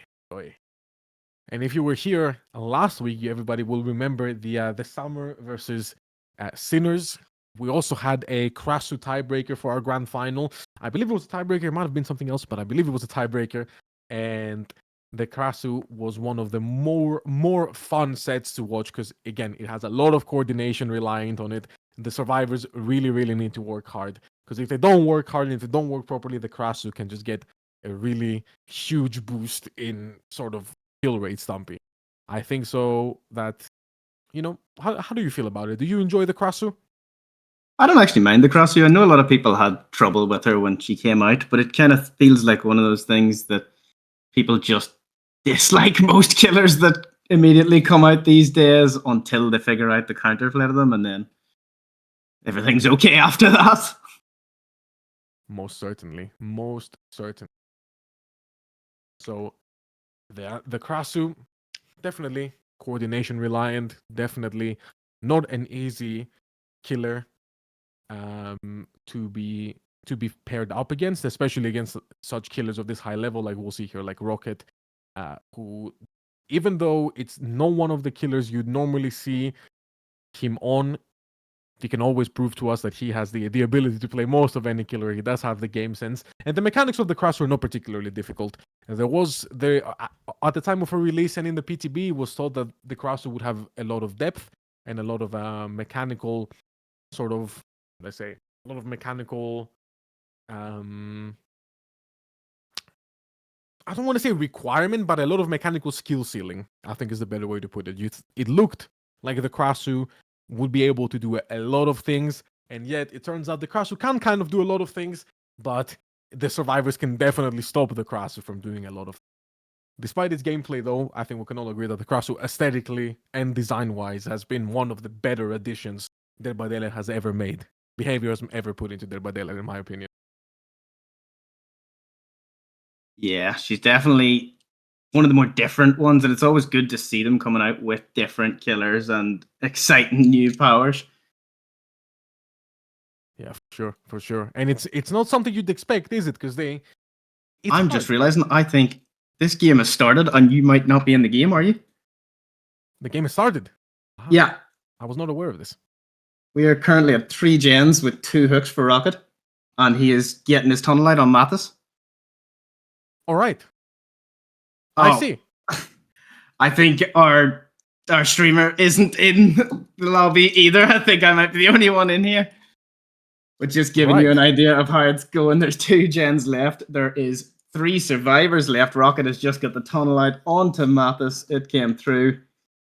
All right. He is now trying to pressurize gens, and they've split them quite well. There is potential for a kind of loose 3 gen, but our killer seems to have this well under control so far. Well, I guess I should. Excuse me. This was not in the pamphlet that I was handed from the cast. Please excuse me for the slight very bit of confusion here, guys. I think we just had a few technical difficulties. I think we'll put that up to technical difficulty, and maybe even go to a quick intermission where we'll try to get everything sorted out for you guys. We're so sorry that this is going to end up causing a slight delay for everybody, but please do stay with us. Please do keep in the stream, and we will be back with you shortly for the actual game.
welcome back everybody to Tenax. So, I'm gonna put it to you guys the right way. We're gonna set the story straight. We did have some technical difficulties last match. Unfortunately, our broadcaster's game did not work as intended, and we could not get into the lobby properly to spectate that first game. Thankfully, though, fret not, we will not have too much of a delay. The game was played out. Unfortunately, you guys here could not see it. We are so sorry about that. However, it really was nobody's fault. Just a little mishap on the technical side of things. We all know how Dead by Daylight custom game lobbies can be. However, the game was indeed played out with Rocket on the killer, and now we will be having Team Rocket going up to the Survivor. I believe Rocket's result in the end was 9 stages, 4 fresh for Rocket. So an excellent performance on Trickster. Very, very well played by them. I say as if I was there to witness it. However, I was not. I am sure Rocket did an incredible job nonetheless. And this makes it so that now the Demonized on the Trickster will have a 10 stage 4 fresh win condition, which is quite a lot to ask for. I know, I am aware that everybody at home is shaking slightly, go, how are they going to get 10 stages? But you never know what can happen. As I said, Trickster, definitely one of those sets that can go one way or another depending on positional plays and overall team coordination. But regardless, very, very, very fun. And yeah, so Stumpy, are you excited? Are you ready? I'm definitely excited and ready. I mean, it wouldn't be DBD if the custom lobby worked properly first time, would it? Like, Never. it's just classic Dead by Daylight. But yeah, very tough win condition, but definitely doable. Like, we know how good these players can be on Killer, how good these survivors can be. It's going to be a great matchup, and hopefully it'll give us a bit of a tight finish to this Trickster set. Yeah, that's exactly what I expect to see here. I think this will be neck and neck regardless. I don't believe there's going to be a wipeout from one side or the other. Yeah, Trickster. Oh, Trickster, oh, Trickster. As much as it's not the fan favorite set, we have to give it to them. It is a good show of skill for our players here when it comes to, I said before, I feel like I've said it too many times now, but positional play. Very, very important versus the Trickster. The players, we are getting ready to load up into the lobby, hopefully with no incident this time, so we can see. So we can definitely see, and actually both me, Stumpy, everybody here at Tenax, and of course most important than all, the lovely people watching at home can see what will happen in this game. And we just have to be a little bit more patient, just getting the last build checks done, getting a bit of everything done here. And then we can head into our Trickster. And interestingly, before, even though it wasn't shown, Rocket decided to go for a nice build. Actually, I really enjoyed the build Rocket ended up choosing, which was, I believe, Ruin, Undying, Pentimento, and Pain Resonance. So no corrupt intervention, which you would normally see on the Trickster. To as a lower mobility killer, you want to stop the survivors from doing those early generators. You want to make sure that they're not sort of getting out of hand and having an insane early game, because it can be hard to pile up that pressure. However, Rocket did an incredible job of making sure that didn't happen, even without corrupt intervention helping him out there. Wrecker's Yard in and of itself is a pretty small map, as we all know, a shack central map in which the survivor and in which the killer should be pretty aware of where the survivors are, where they spawn at all times, and then you can kind of play off from there. So it will be very interesting to see what Demonized will be able to do here, the killer for Team Boy, as we get ready to load into this game. So lean back and enjoy. It'll be interesting to see what Demonized plays for here, whether you go for those fresh hooks early, whether you try and tunnel somebody out, whether you try and set up a nice 3-gen, because you know the win condition now, and you know you've got to get stages as quick as possible. But is it a case of, if you have a nice 3-gen, you can have a much stronger hold on the game and keep the survivors guessing for longer? Or is it just get somebody out, put as much pressure on, and try and bust them for this 4K? Now, when it comes to 10 stages, 10 stages is pretty much a 4K. If you're going to end up getting 10 stages, you need to be on your way for a 4K, I think. I don't think it's a matter of whether you go for freshes. I think you need to be tunneling out. You need to put that early game pressure on. And as we see here, Demonize is starting off with just like that, immediately finding a survivor off spawn, getting 2 knives into the back of Lexi here. And we're going to be playing around this pretty safe Palajim, the Trickster, being a 110 killer, can't really keep up with what's happening right now. We see the Tequila add-on being in play as well. But I must say, new reworked Trickster add-ons, I'm not 100% sure on what they can do, but I am certain that the add-on choice here from Demonized is very, very good and very intelligent. Lexi again being found here does take the M1 tag. However, now we're going to be going back into the knife throwing shenanigans of the Trickster, and this is a lot what good high level Trickster players will do is they will take one knife where they can get it. Oh, Demonized here with the heartbeat mind games, like a ladder player, trying to get as much as he can here, trying to bait legs into double backing at a time where you shouldn't. Oh, great vault though, great timing on the vault. Should be able to get a couple knives in here for this one for sure. One more knife to see our first down of the game here. Oh, we need this. Demonized need this. Oh, it's so close, Stumpy. It's so close. One more. Boom. Great shot through the window. Beautiful shot through the back of Shaq here. And now it's time for the agitation to come in clutch. We're going to get them in the basement. And Stumpy, if there's one thing we know about Trix, is that he is, to this day, one of the best camping killers in the game. Almost impossible to get a free pull versus a Trickster, and especially in the basement. So Team Rocket needs to be on the lookout here that this survivor will probably be spending quite a bit of time in the basement. It's going to be quite comfortable there. Yeah, especially on this map where basement is so easily reachable. No matter where you go, you can check on gens, you can try and put a bit of pressure on another survivor, and you know that basement's just sitting in the middle. You can go back to it whenever you want. It's really in a great spot for him. Definitely a great spot for the killer player here, but the survivors have done exactly what they needed to do. They've taken the time for that first chase to pop 3 generators. The Trickster, being a weaker killer, you do not need to stack a gen against the Trickster. You just go away, do 3 separate gens, pop them, and then we're in a situation now where there's only 1 hook on the board. Demonized needs to 4K pretty much, or get a very, very high number of stages, and it's only been 1 hook on the board, but now Lexi does also get pulled. Does Demonized get back there in time? I don't think he's going to get back there in time to be able to do much. 15-second BT means that Lexi will make pretty much any area of the map he wants to. However, he does choose to stay here at the shack. Still a bit of time on that BT. Throws down the shack pallet, drops it like it's a whole potato. And now we need Demonized to go after and really get Lexi down immediately here. We know Mash is on another generator that's high progress. So again, only 2 generators left, 10 stages still needed. S rank here. Are we gonna go into a main event? Maybe not quite yet, maybe there's no need for it just yet. Just 1 more knife, all that is needed. Only 4 left in the holster though. Demonized.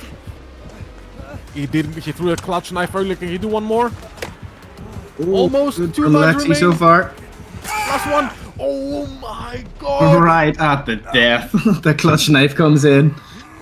The clutchest of all knives. Perfect, absolutely perfect to be able to get that last knife into the back of Lexi and get him down.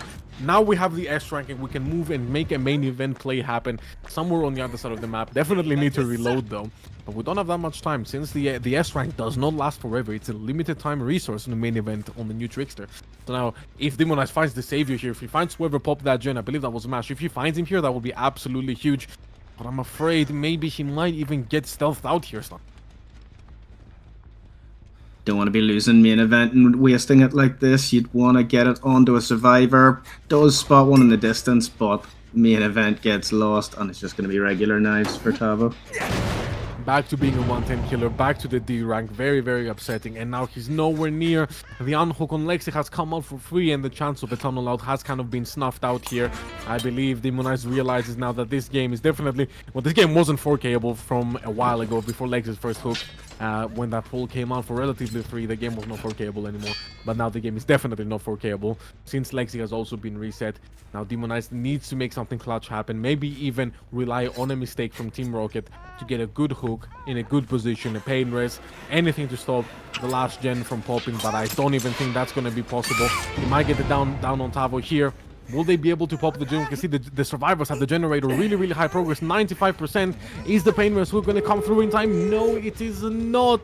Tavo is going to get hooked, but it's not quite enough. The pain res didn't come out in time, and now Demonized, it's looking very bleak here, Stumpy. There is almost no way to be able to gather more stages in this end game. The survivors of Team Rocket will be very happy to just take the out here, open the door and get out. And it looks like it's going to be 1-0 to Team Rocket in the semi-final. Yeah, if it's one thing Team Rocket always do really well on the Survivor side, it's pump the generators out. If they can get even half a good chase out of one Survivor, you know the other 3 are on gens and making sure that they punish the killer for every second of that chase, which is exactly what they've done here. And as you said, they'll probably just take 3 out here and head on their way, unless they're feeling a bit brave. No, Rocket No, straight no, out, no. Lexi straight out, and Mash is out finally. Absolutely not possible to pull that against the Trickster here. If it was, it would be pretty much a death sentence. You need another survivor to die in order for that to happen. And of course, Team Rocket is not willing to do that. But yeah, it's as you say. Team Rocket never ceases to disappoint. Excellent efficiency, very good positional play under the IGL of Rocket. Very, very that's what helps, having an experienced player in your corner playing the position of IGL. It always really helps out because Rocket, God knows how many Trickster sets Rocket has been through, especially with Nightlight. Quite enjoying the Trickster set in Team Invictus. You already know that is a set they have practiced to death, so Rocket definitely knows what to do here. But for sure, Now it is your favorite time. It's time for the ghoul. Now it's time for the ghoul, the one and only, the one-eyed king, Ken Kaneki, the ghoul. I'm so excited to see this. I love the ghoul. I just love him so much, and I love to see what players much better than me can do with the ghoul. I think that's definitely the most exciting part about ghoul in comp, is I can sit here and I can rub my hands together and go, yes, give me ideas.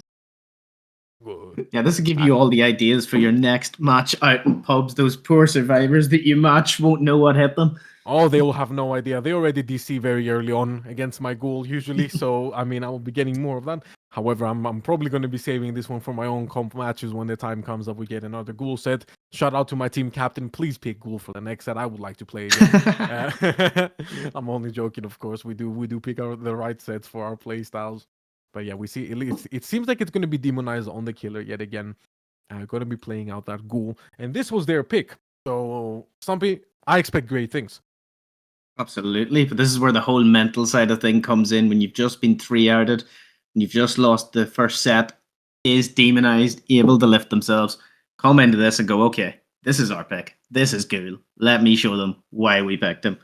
Or will that first game just be in their mind of, oh God, what if the same thing happens again? Oh, that is a great question to ask. I'd like to think that when you know you're going into a weak killer like Trickster with a condition that is 10 stages, essentially a 4K. So if that happens, you know that this is probably not going to be the case. You're not going to be able to meet this. You just go out there, you try your best, but you don't attach your mental to the result when it's such an outlandish result you need, Mm-hmm. So definitely, I think Demonize is an experienced enough player to be able to say, okay, listen, that last match it didn't go well, but that doesn't define me. We can still go out here. We can still take it back and take this to the tiebreaker also. So it'll be very, very, very interesting. Absolutely. They'll be dying to see Krasu. They'll be hoping, okay, let's take this to the tiebreaker and show what we can do on her. And we're hoping for that as well. It can be very interesting if it gets to a tiebreaker. Krasu sets are always fun. Very, very, very interesting. I mean, as we said before, the Krasu is a very coordination demanding killer, but so is the Ghoul. The Ghoul with the ability to slingshot his way across the different parts of the map. Also, quickly, the survivors really need to be on their toes and make sure that they know where the Ghoul can come from to be in position to do things right and not let him get things for free, because that is certainly, anybody who's played Ghoul at a high level will tell you that when you're up against a team that hasn't practiced the Ghoul, it's very, very obvious, because they're just simply not prepared for what the Ghoul can do and in how short of the time can do it. Even though at the end of the day he's basically an M1 killer that gets a free injury, he's still very, very mobile and needs to be respected for that. As I say that, we're now loaded in to the game. We have Demonized here, who I'm under the impression might actually be Slips, but I'm not 100% sure if this is actually the same player or under a different yeah, tag. I think it is Slips. I believe it is Slips.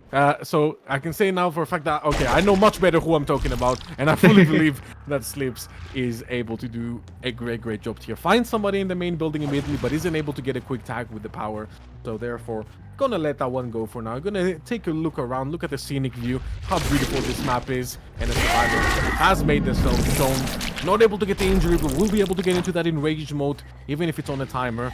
Gonna find Lexi, and we're probably gonna try to commit them right off the bat here. Maybe get a bite and then leave, but maybe the bite and the full commit will be what comes out and happens at the end here. Something. It does have the add-on to block the window as well. That could come in handy later to make chases a lot shorter. Just looking now over at Ruin and making sure nobody's near there, but also seeing a lot of scratch marks and picking up another free hit on Mash this time. Definitely, the Centipede, a very strong add-on, pretty much acts like a bamboozle, built-in base kit bamboozle here. And while Slips has the Ruin actively coming in to make the most value of it possible, right? So, looking around the edge map here, maybe looking for a survivor that has been working on this gen, isn't able to quite find somebody, probably doesn't want to commit too much time here lest he loses all this early game pressure that he's got going on. Really taking his time, however, to look in the basement, even threatening to search the lockers and actually opening one of them. I'm not sure if I'm a massive fan of this play here, Stumpy. I feel like this is quite a lot of time used up when you Did lose Ruin for it as well. Yeah, Who knows that there's a survivor here, but what can you do with that information? You find the survivor, you find Rocket, but you also don't manage to get a bite on him, so this is quite rough. You should be getting M1 tagged here, unless, no, I'm unable to use the tag. Go for that. The unenraged Volt coming out onto Rocket. This is going to be a tag, but... Doesn't fall for the window fake. Slips definitely not falling for that one, but now we have to play catch up. Even though it looked like it was going to be a promising early game for Slips, losing the Ruin and losing a lot of the pressure for looking for the survivor that should have been here can definitely turn out to be problematic, and the velocity slide doesn't quite come out for Slips. So one gen going down and nobody on a hook quite yet. So if I am Slips here, Stumpy, I'm starting to get a bit worried. Yeah, Rocket is the one person that you definitely don't want to chase, because we all know what he's like in chase, how good he can be. Slips hoping to maybe catch him out. Trying his best for that pallet is deceivingly powerful, even though it doesn't look like it if a survivor knows how to play that pallet there, especially if it links to the shack window with this orientation. This is such a strong setup, and Slips might be trying to bloodlust it here now, but he needs to realize that it's very unlikely that this is going to work out well for him.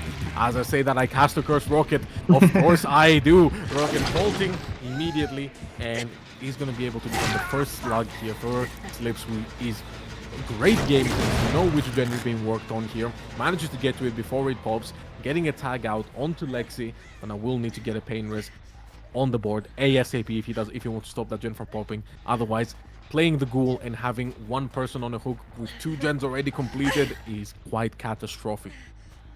Yeah, Slips probably realizing just how long that chase went on and thinking, I've definitely got to do something here, got to kick a gem, got to put a bit of pressure on that I lost during that chase. A great chase from Rocket, but Slips recovering well here. And of course, that is not the only pressure the survivors have on the map. They do have that. Oh my god, what a Bluetooth hit with the... Excuse me, that one took me off guard. Tavo must be reeling slightly. I don't even want to know what that looked like on the stream, if that looked like that on my screen. But regardless, great job from Slips here, taking the chase right near the hook. This will force another survivor to rotate up, and if Slips can catch the rotation for the unhook, that would be incredible. However, he's not able to do that. He needs to get this down on Tavo quickly, lest he gives up a lot of this pressure he had from getting that one hook onto Rocket. Isn't able to close out anything, just bloodlusting here with the Kaneki, not using his power at all quite yet. Like here, I can't say I agree with this. I think he definitely could have used his power to get that down a bit quicker, but regardless, he does get it down now. Going to be able to hopefully lock on another pain res onto Tavo here. However, the only person with a stage on them, that being Rocket, has now been fully reset and is far away in Narnia, nowhere to be found around here. So Slips needs to really consider his options here. Does he want to switch his time allowed or to Tavo? Is he going to play for stages? That's a question only Slips can answer. Yeah, as you say, I was expecting to see the power a bit more. We're seeing some good M1 mind games, but our survivors are just dealing with that and playing their lives really well so far. Maybe we could see a bit more power usage. There is a nice hit on Tavo straight away to get rid of that 15 seconds. And now we bite Tavo, but we don't manage to get anybody else for that. That is so bad here for Slips. That is a lot of momentum wasted as main gen popping. And that's another one. That's the gen on 11 popping also. We find Rocket.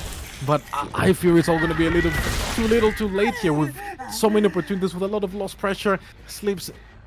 So something is not quite playing out how he likes it to, and it's not really working out well for him. However, there is still plenty of time for him to recover. Not all is lost. Still could get a good result out here. The sand speed coming in hard to stop this vault from being available, blocking that vault because the ghoul vaulted while in enraged mode. And now we have to play 50s against Rocket, the 50 master.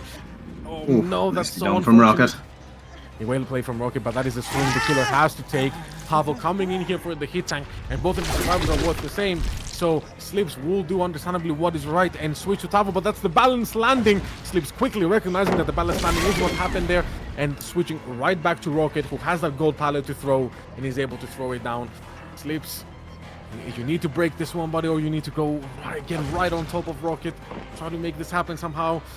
This is going to be Rocket playing this just insanely well so far.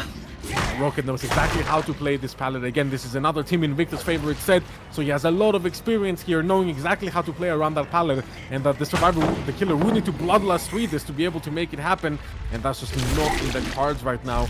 And this is a rough area, because you're going from one gold palette to the other. Slips an ambitious swing to try to make something happen, and he now realizes, hey, this game has really gotten away from me. Need to go and check on these gens, try to make something happen here in one way or another. Maybe get Lexi here and try to play for some fresh hooks. The vault back failed from Tavo, so Tavo is going to be going down. But Stumpy, what's going on? Where is the other survivor? That's the last gen popped, and only 2 stages on the board. This is so rough for Slips. Oh my god, you could tell Slips knew that was coming during that chase. The frustration was evident as he was trying to get the power and just missing it. Probably would have locked on straight away if they weren't so annoyed at how chase it went, but sometimes it works out like that. Now they'll be looking for maybe a fresh hook is probably the best they can achieve out of this. That will be fine. We'll take the down on the hook onto Rocket to go into 4 stages.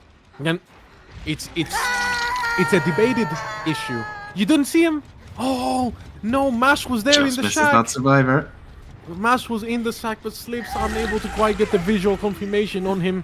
It's easy for me to see him from here, of course, from the spectator, where you don't have to think as much. But sometimes when you are the killer, it's hard to see those survivors stealthing out in the corner. But we do want to. It seems like Team Rocket does want to try to get this pull onto Rocket, but it's risky. It could cost them another fresh hook here. And when you have a low win con, you want to keep it as low as possible here, Stumpy. So we'll see if they end up actually playing for it, or if there'll be something else happening. Yeah, 5 stage 2 fresh should be a fine win condition to leave with, unless maybe they're gonna have Mash go for the hatch, but it's very risky. Yeah, definitely very unlikely. Not the win condition will not be met. Again, Ghoul is a killer who is kind of debated whether should this kill a 4K, should it be high stages, what should be You happening see Tabo on the gate there. Tabo is on the gate, but you should know not too much interest here from In comes Mash now. Yeah, from Slips. No, Like, Mash he going needs to straight for that interrupt execute. Lexi does actually get up. Wait a minute. Now Rocket needs to lock in on his body blocks if he wants to stop it from happening. Is he going to be able to do so? Let's not get auto aim. Need to be very careful, very patient. Wow, beautifully done. And we'll get the down here. But can they heal tech?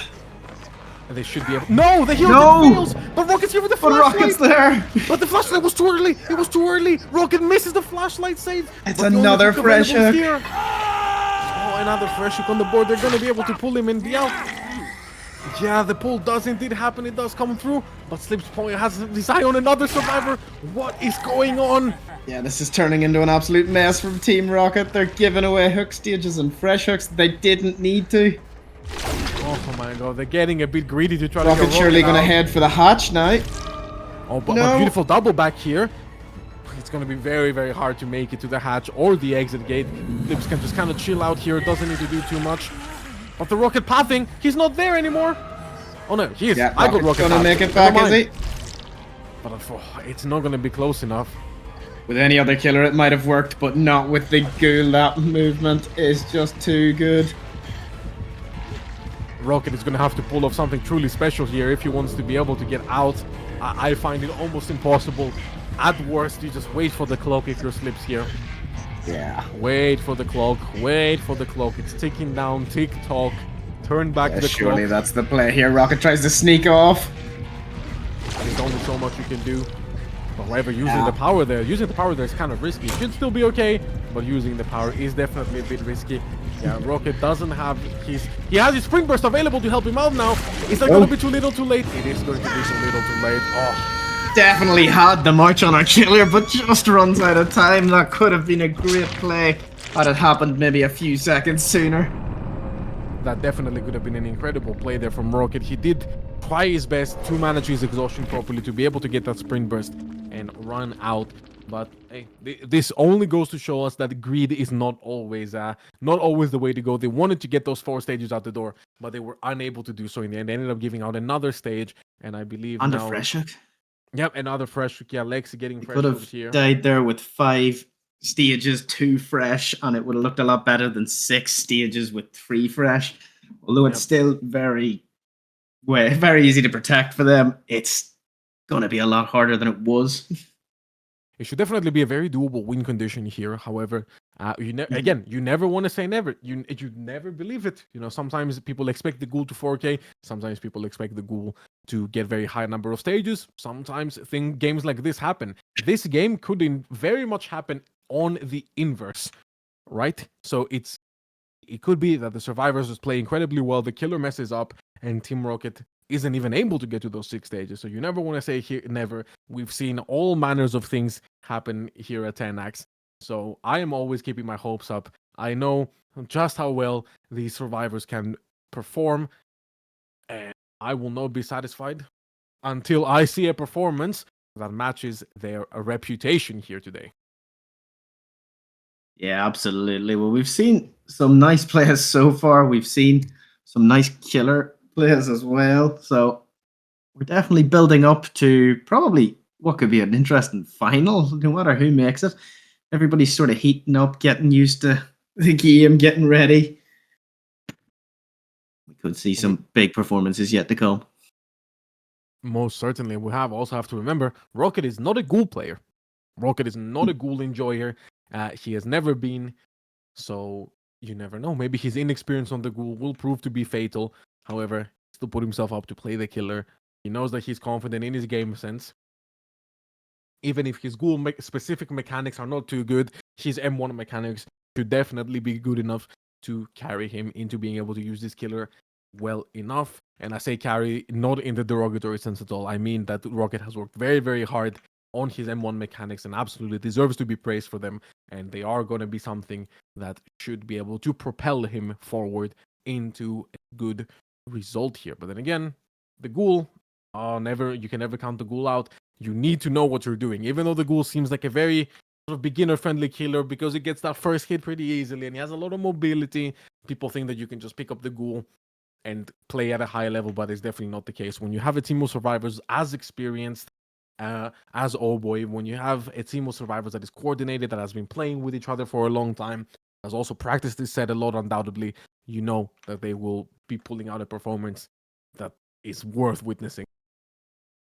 If there's ever a killer you can propel yourself forward with, it's the ghoul. But can Rocket propel his team into the final?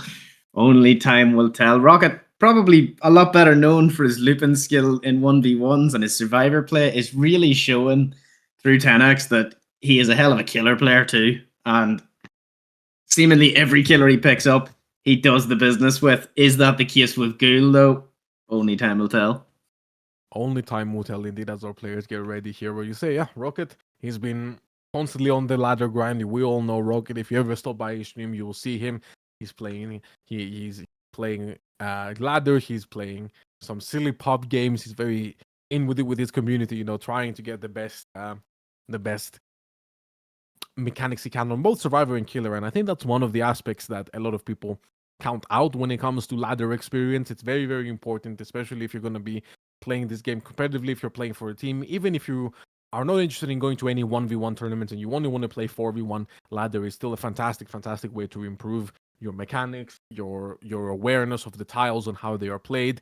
things that come up on every map. And again, some killers, however, are just simply not as common on ladders. I play a lot of ladder myself. I've never done a ladder 1v1 with Ghoul. That is just something that doesn't happen. It doesn't come up. It's always the Trapper raids, Doctors, demos. And of course, we all know that Rocket's favorite killer being the Demogorgon. Nobody would try to put nobody would try to put him on the Demogorgon. None of his teams here at Tenax would be foolish enough to give Rocket his best killer. And the only killer I believe he actually plays for Team Invictus, if you didn't know that fun fact, even though Pedro and Nightlight are the two main killer players for Team Invictus, Rocket has one killer pick, and that is the Demogorgon. So a lot to think about there. Yeah, it is an interesting 3 sets we've ended up with. When you see some of the killers in the killer pool, to end up with Trickster, Ghoul, and Krasu is a very interesting one. Yeah, it's not exactly what you'd expect, is it? It's not what you'd expect. And I understand Ghoul being a pick, but Trickster and Krasu, and especially for Team Rocket, for Rocket himself to pick Trickster, one of the killers that I've never heard of him playing. I don't know. Maybe I'm not the biggest Rocket fan myself. I don't live in his stream or anything of the sort. But I have not heard of the Rocket Trickster. Again, though, I say I haven't heard of it. However, he pulled out a great performance with the Trickster earlier, so it's a trick up his sleeve. Say, that's why they call it the proving grounds. He had to prove just how good he can be, even with Trickster. Most certainly. And now we're here, we've loaded in. Rocket deciding to go for the identical build that Slips went for before. No hexes this time, just a ruin. No full hex loadout, which is something that Rocket doesn't normally love to do. And he's immediately going to go out to the other side of the map, try to find the first chase here onto one of our survivors. Nothing quite yet, but it shouldn't be long now. Gonna need to catch up this rotate. Ghoul is definitely not one of the killers where you very slow play the start like you would with Play. You don't wait out the corrupt or anything. And what a poor spot. What a poor spot for your ruin to spawn. Isn't that right, Stumpy? Right in the middle of everything. Yep, everyone can see it. Everybody knows what's going on here. But one thing that we don't know is where are these survivors? Rocket definitely not finding anybody yet. As I say that, Daimao in Rocket's sights here, playing right up close to him to try to stop him from getting that bite. And he's going to be able to do it for now. Is he going to be able to deny it fully? Beautiful job. Denying the bite onto the Ghoul. And then into a Polystun into the blind. Great start here from Daimao for the survivors. And if I'm not wrong, that is the cleansing of the ruin. Literally 0 value from the ruin. He was in a very poor spot. So, hey, even if you have a hard win condition to strive for, if you're the survivors here, this is the kind of start you want to get. They will be expecting something like Eruption now, though. They'll be well experienced enough to know that there's something waiting in the wings behind Ruin. Most certainly, but we see here, Rocket's inexperience of the Ghoul might be showing through slightly. He's not able to confirm a bite. The survivor's doing a great job of countering it and not giving him a bite for free. But now he ends up only being enraged for 40 seconds total. So he's gonna have to make use of this time to pressure the map as much as he can. Map is playing no games here. Immediately drops that shack pallet and heads onto this pallet right now. This tunnel pallet. Again, Rocket played it himself against Slip, so he knows how powerful it can be. Is this a mind game? Oh my god! Game. Not what I expected to see here, Stumpy. I can't see I've seen him one before, but hey, it almost Mathis just dodges that one too, but will get hit eventually. And Mathis was Rocket's tunnel out on the Trickster set, so maybe a bit of a favourite of Rocket's here. Rocket certainly does love Mathis, it seems. So, what a great start for Team Oldboy here. Looks like we're going to have gens getting ready to pop. That one generator popped, however, the hook does come out in an unfortunate spot right on top of the active gen. So the survivors are going to have to get Mathis off of that hook quickly to be able to get that gen back, to not have that time worked on that generator wasted here. Rocket is able to get a tag onto numero 10. I'm going to call them 10 from now on. That's quite the name. And he's able to come back in time to protect this generator. Going to put Eruption on it. And that might be what Rocket needed to pull that early game back from the survivors' grasps. Even though they started off really well, having a hook on an active generator this early is just absolutely huge here, Stumpy. Yeah, and Rocket has definitely identified a bit of a 3-gen here in around the hook. Definitely got that hook in a good spot.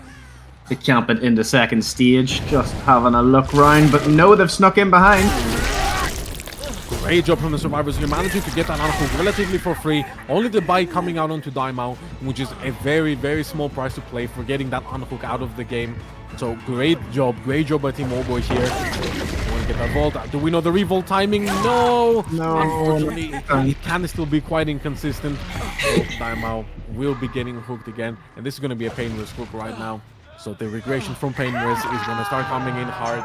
It hits Adam's gen, and now we find another active generator here. This could be how Snowball start. We do have eyes onto another injured survivor, so it could be the case that we get another quick down. Ooh. Rocket just struggling with the power a little bit here, maybe a lack of experience trying to hit it. Still doing a very good job so far. The good thing is for Rocket now, he doesn't even need to tunnel. That is not what his game plan should be right now. He can afford to play slower. He can afford to play for the fresh hooks, get a regression via pain res. All he needs is 7 stages, 3 fresh to be able to count out this game. So it could definitely be the case that we can get those without tunneling. It's going to be kind of difficult because normally how that result comes around is you tunnel one survivor, you get another hook in between, and then you get an extra 3 hooks from an end game. This is a very common result you'd see in something like Drag, where pulling against him in end game is almost impossible. But Ghoul is definitely a killer where you can hook save against this. It doesn't have anything to stop hook saves happening from so much. Daimao, beautiful bait here with the sprinters. However, brings them back to the unhook happening. Everybody's here. What is going on? Rocket a bit confused himself. What is he gonna do? It looks like he's locked onto Daimao, who does have this low filler palette here. Not the best filler, but does Nicely indeed. takes him down. Yeah, manages to go down on it.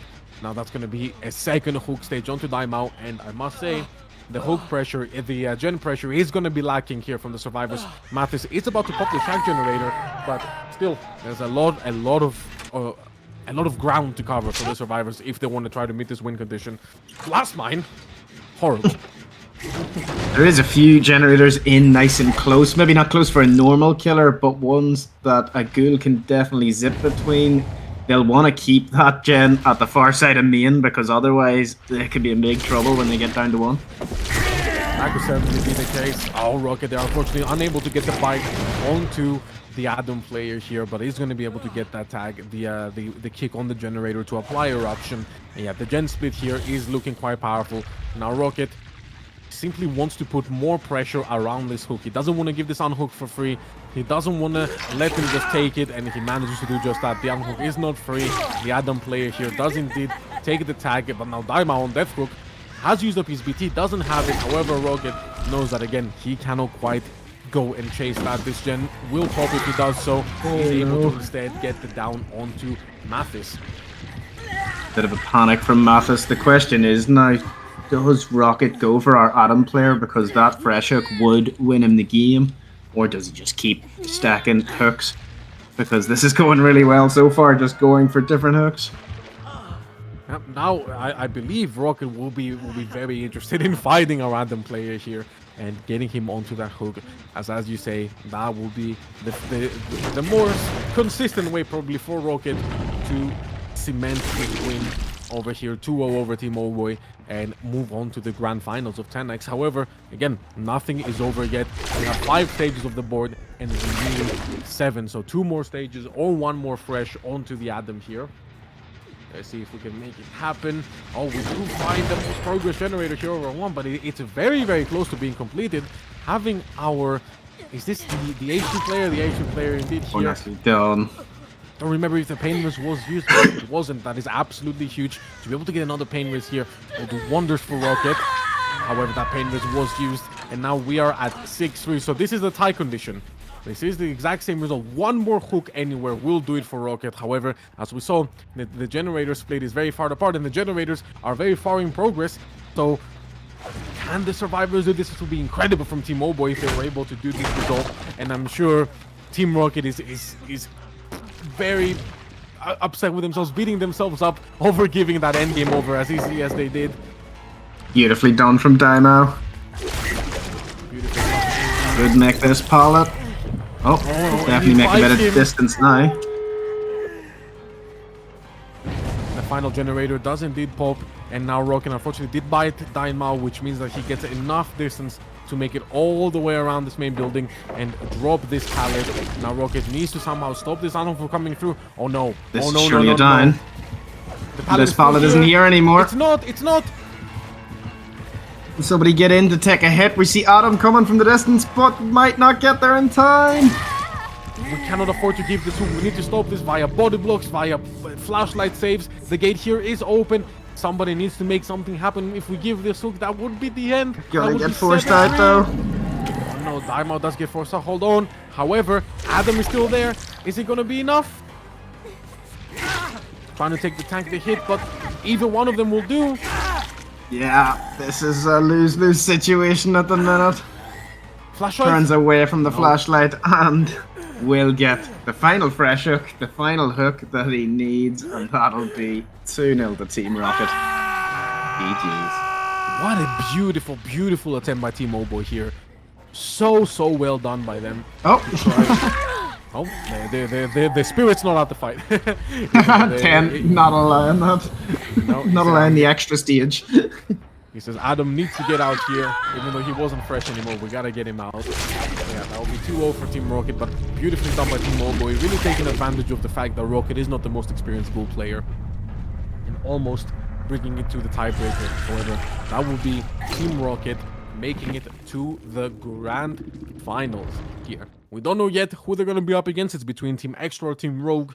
We're waiting for the result of that game for now.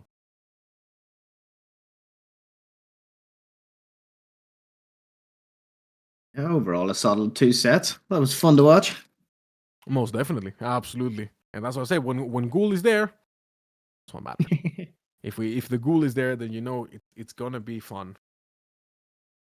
Absolutely. And maybe we'll see him in the final if we're lucky. I doubt it. Definitely not going to be Team Rocket's pick.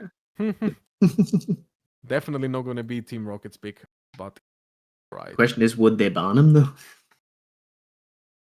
Will they ban him? It's possible. If you have a Ghoul player, if they have a strong Ghoul player, then it would be one of the bans that will be sought after. I would definitely be trying to ban the Ghoul if we don't have somebody to play the killer. It's again, yeah, the killer. A lot of people will argue that the killer plays himself, but that is not the case whatsoever. You need experience. You need to understand about how biting works, when you get the bite, when you don't, how to use his mobility, how to slingshot, how to do a lot of different things. Again, very popular killer, but definitely one that requires at least a few dozen games with to get the most out of. Yeah, definitely a killer you want those games and that experience in, and a killer that watching things like this will teach you a lot about. Most certainly, watching high-level players is the best way to go about it. Here, while we wait for our other semifinals match to conclude between Extra and Rogue, we will be going to an intermission, and we will be back with the finals after that has concluded, with Team Rocket being our guaranteed finalists. So no matter what happens, I'm sure we're going to have incredible games here in store for you, everybody at home. So please stay tuned with us here at Tenax, and we will be back shortly.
Welcome back, everybody, here at Tenax. Slight change of plans. I know I said to you earlier that we will be back for our grand finals. However, we couldn't leave you wonderful people without seeing this incredible matchup we have here today, with the teams being Rogue and Extra over here doing the nurse set at the Hunter set. Excuse me, there was a nurse set before this which Rogue won, so currently Rogue is up 1-0. Rogue being on the survivor side right now. Papa here on the Huntress for Team Extra.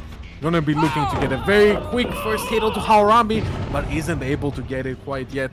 So just for now, we are being treated to an extra game, courtesy of us, everybody here at Tenax. This is our semifinals. And Stumpy, how are we feeling today? How are we feeling about this matchup? Feeling pretty good. I believe it's 1-0 to Rogue, so it'll be interesting to see if Extra can pull that back and send us to a tiebreaker, or if we'll be taking Rogue straight through to the final against Team Rocket. Huntress is always played fairly similar. We should see a down, maybe camp out the first hook and go from there, but even so, we can see some nice shots, some interesting plays, and should be entertaining. As always, I mean, when you have such amazing players such as these on the healers and at the survivors, it would always be entertaining. The first down does come out onto Haurami, but it's also the first generator popping. Deadlock in play. Not very common that you see Deadlock in play here. However, very, very common that you would see agitation on the Huntress. So Deadlock is going to be doing some work, giving information to our Huntress player, and also stopping that second generator from popping for just a little bit longer. See, reloading happening here at the locker, and oh my god, look at this.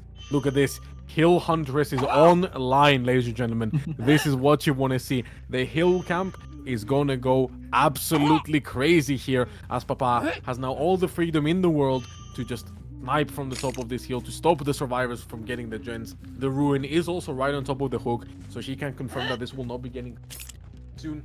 And this is what you want to be seeing on the Huntress. You want to be able to get the harassing survivors off of the generators, so Ruin can do its work while you protect this hook and hope that it does go to the second stage to make yourself a tunnel out and be in a good position for the late game, which shouldn't take too long to come around, seeing as Huntress, again, not the strongest killer, neither in chase nor map pressure. This gen here that was very progress from the survivors, unfortunately behind this hill, the Papa cannot shoot at it, but the survivors still managing to put a lot of pressure on across the map, and perhaps even hoping that they can get the pull before second stage. However, no, I don't believe that's going to be the case. I think they're just going to focus on those generators. Deadlock coming into play, but Deadlock, interestingly enough, is stopping Ruin from regressing the generator even more. So yeah, it's an interesting combo, isn't it? Yeah, you don't see these interactions too often, Stumpy. It's a very interesting one. I'm not sure what the thinking was. Maybe just wasn't too confident about getting the downs quick enough to hold the generators, or maybe thought it was a good insurance policy to keep gens from getting popped very quickly. I mean, yeah, Ruin is always a great idea on the Hunters. You should always be running a Ruin, but running no pain res. Ruin without pain res it's like, how would I describe it? It's like a salad without dressing, you know? You have the core idea, but you need that little something extra on top to make it work properly. And if you don't have the pain res to give you a big chunk of regression, it's not good enough. Of course, the Deadlock buys some time, but the survivors can simply go work a different generator. They can play around the block generator also, so you do end up giving them a bit more than you would like. And now we're in the situation where we have a 99 generator and no Ruin on the board. So, unfortunately, not looking too good for Papa here. The tunnel out is no longer online. The FTP did come through onto Haurami, so there is no threat of any survivor permanently dying and exiting the trial as of right now. Fourth, or also known as Tao, getting taken off of that hook, and now it's difficult here, Stumpy. What do you do if you're the killer?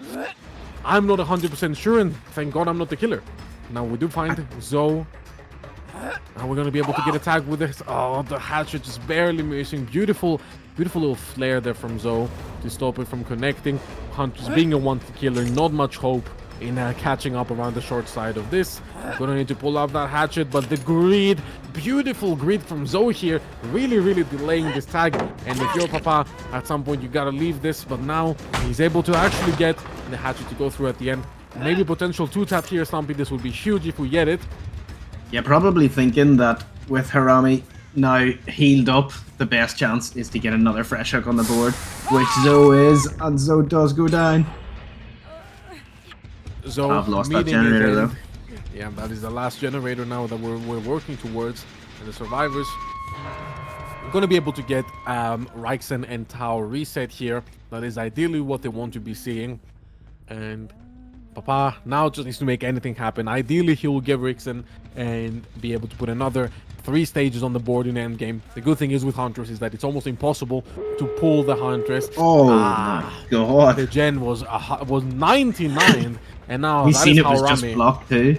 It's It was, just come yes. unblocked and they've hit it straight away. Straight away, the survivors are really not messing around here. And yeah, we do see Haurami playing aggressively for the game, which is the correct play here, as he is worth the least amount of stages. And we need to keep Ryxen from being found. We can give away another survivor, it's still okay, should be doable, but we cannot Has be giving spotted away Ryxen here. Ryxen is here indeed, trying to stop Zoe from dying. The survivors may be getting a little bit greedy, No. in my opinion, here. Oh my god, beautiful shot over the rock over to Ryxen, but he's gonna be out, so we are gonna get the stages left onto Zoe. That is going to be 6 stages, 3 fresh here for Papa on the Huntress. Pretty good result of all things considered. For how that game went, I would be very, very happy if I was Team Extra with this performance, but it's gonna be hard to pull this off on the Survivor side. Yeah, that's massive from the survivors to get those fresh stages out. To get there and keep it at 3 fresh. It could come big later on in the tie. Absolutely, absolutely. The less fresh, the better. So it's all okay.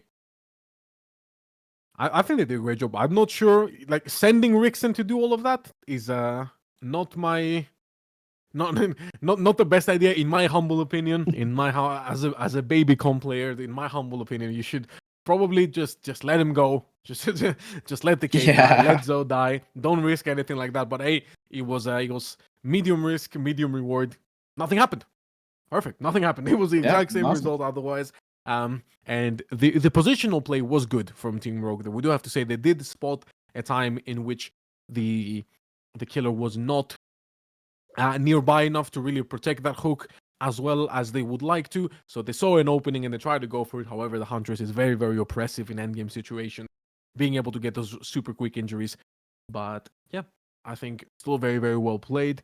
And I'll be super excited to see what Team Extra can do on the Survivor side. Absolutely. Definitely achievable, but it'll be interesting to see how good our Huntress is that goes up against them. That is it. That is the point. Obviously, this is Team Extra's pick, so I am not sure if this was if Team Rogue even has a Huntress player to snap back with that. Team Rogue, I am friends with some of the members of Team Rogue. Well, more with Tao. I'm friends with him, and I know he doesn't play Huntress, so I'm sure he has something made for this situation. And I'll be very curious to see who it is that will come up here, take the stand, be the Huntress, be the one and only killer that stands in the way. Team Rogue going to the final. Yeah.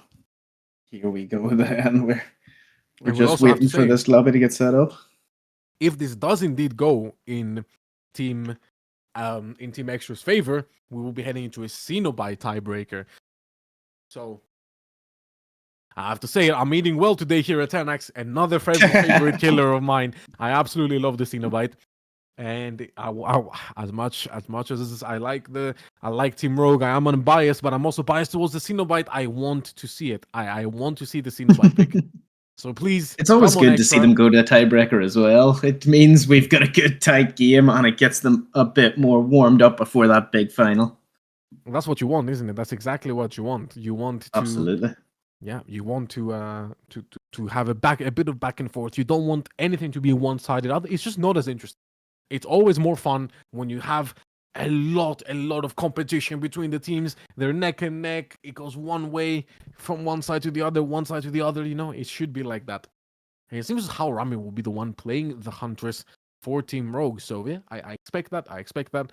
Harami is definitely a very good killer player overall. I'm not surprised to see him on the M2 Huntress. Let's just hope that he's been to AIM Labs today and that he's tried it. Yeah, that's the one thing. Like, you can be a good killer player, but being a good huntress is something completely different. If your hatchets are on, they're on, and if they're off, it can be a long day for you. Yeah, I mean, at the end of the day, I can't speak today. At the end of the day, no matter how much we talk about game sense being the most important aspect, which is true, it is at this level. You definitely need to have a certain level of game sense to be able to perform and keep up with these very, very talented teams.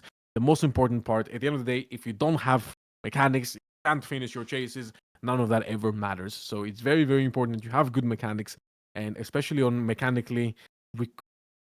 sort of mechanically intensive killers such as Huntress, you need to practice your aim. You don't just pick up Huntress and start 4King left, right, and center. You definitely need to have Absolutely practice. not. No, you need to know, especially depending on which add-ons you're playing as well. You need to know which side of the spectrum you're lying in. Are you a behind Huntress, as I like to call them, that comes up right behind you and pulls up the hatch and then just taps you when they've gone really close to you? Or are you a spicy Huntress? Are you somebody who can shoot from medium to long distances, make things happen when they don't even seem possible, and really excite everybody? Speaking of excitement, we're about to get ready to load into our game here and see if Team Rogue can continue winning this matchup. See, this is the thing about comp Huntress as well. You'll rarely see like insane shots of a Huntress main, because pretty much every time a team finds out, oh, that team's got a Huntress main in it, first ban. We're not risking that. I mean, the very first thing you need to think of when doing picks and bans is that what is the other team's best pick? Even if that killer is your own best pick, you need to make sure that your first instinct should be the other team doesn't get to play who they want to play. That's what matters here, first and foremost. But regardless of that, our army has now loaded in on the Huntress, and we can see exactly what I was talking about. See, the Painter's Ruin, the salad with the dressing. This is exactly what we need to see here. And Haurami, however, that doesn't look like the best ruin spot. That should be very close to where the survivors spawned.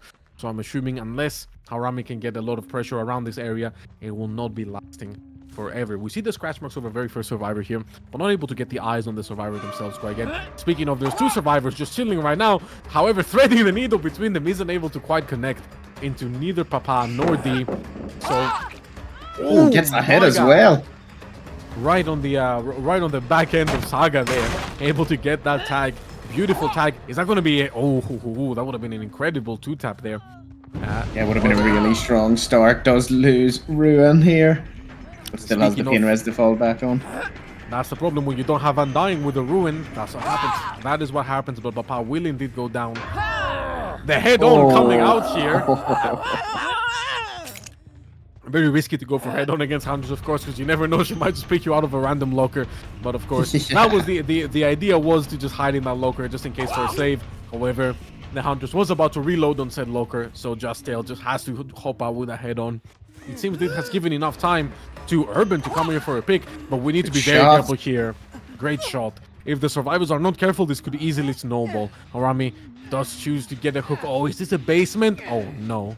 Oh, no. Decision from Haurami, and we're actually seeing, we were wondering, oh, do they have a Huntress main in their team? We're seeing some nice shots so far. Aim Labs must have been hit up today. Oh, for certain. And Haurami, clearly is showing us that he knows what he's doing on the Huntress. And a great decision, macro-wise, to put the first survivor in the basement. Because, Jesus Christ, they're not getting out. Unless Haurami blatantly overextends and the survivors really get a great read on his movement, Papa should stay in that basement for a long time to come. Now, Haurami, though, he's playing pretty aggressive here, really going out and looking for these survivors, wanting to get eyes, to see where the gen progress is at, not really just sitting on top of the basement. But now, he does also have this hill next to it as well. He's able to spot the highest progress generator here. Is able to flare and not get hit just then. Another hatchet coming out. Oh, but so close, yet so far. So close, yet so far. However, I must say Team Extra doesn't really have the gen progress for what's happening right now. Papa is about 15 seconds left in him before he goes to the second stage. And if we let Haurami camp Papa all the way to second and then have the option to just leave around Wonder and stop generators from popping, that's really catastrophic here, Stumpy. You need a bit more gen pressure on the board than this. Definitely need something to pop soon. I'd imagine the three of them are on gens at the minute, because you can't afford not to be. certainly should be the case here. We'll find D on the highest progress generator, and again, yeah, Papa has gone second stage, so no problems there. Harami must be seeing this state of the game and be very, very happy. Oh, whoa, whoa. Good mind game as well. Wait, no, a 2-tap here. A 2-tap would be absolutely catastrophic. That might be game over for Team Extra. However, D, good dodge beautiful from D. dodge just when it matters most. And he should be able to go back and pop that gen. However, we do catch the pull happening, and Papa will more likely than not be dying on the way out of these basement stairs. Yep, that is exactly what happens. Oh, but wait, this pick is... Oh my god, that scared me. I heard the footage of the survivor, and I thought, wait, this pick is very ambitious. We're going to be able to get that Painers coming out, and one survivor dead at 3. We need 7 stages to refresh for a win condition. This is looking very, very difficult for Team Extra right now, Stumpy.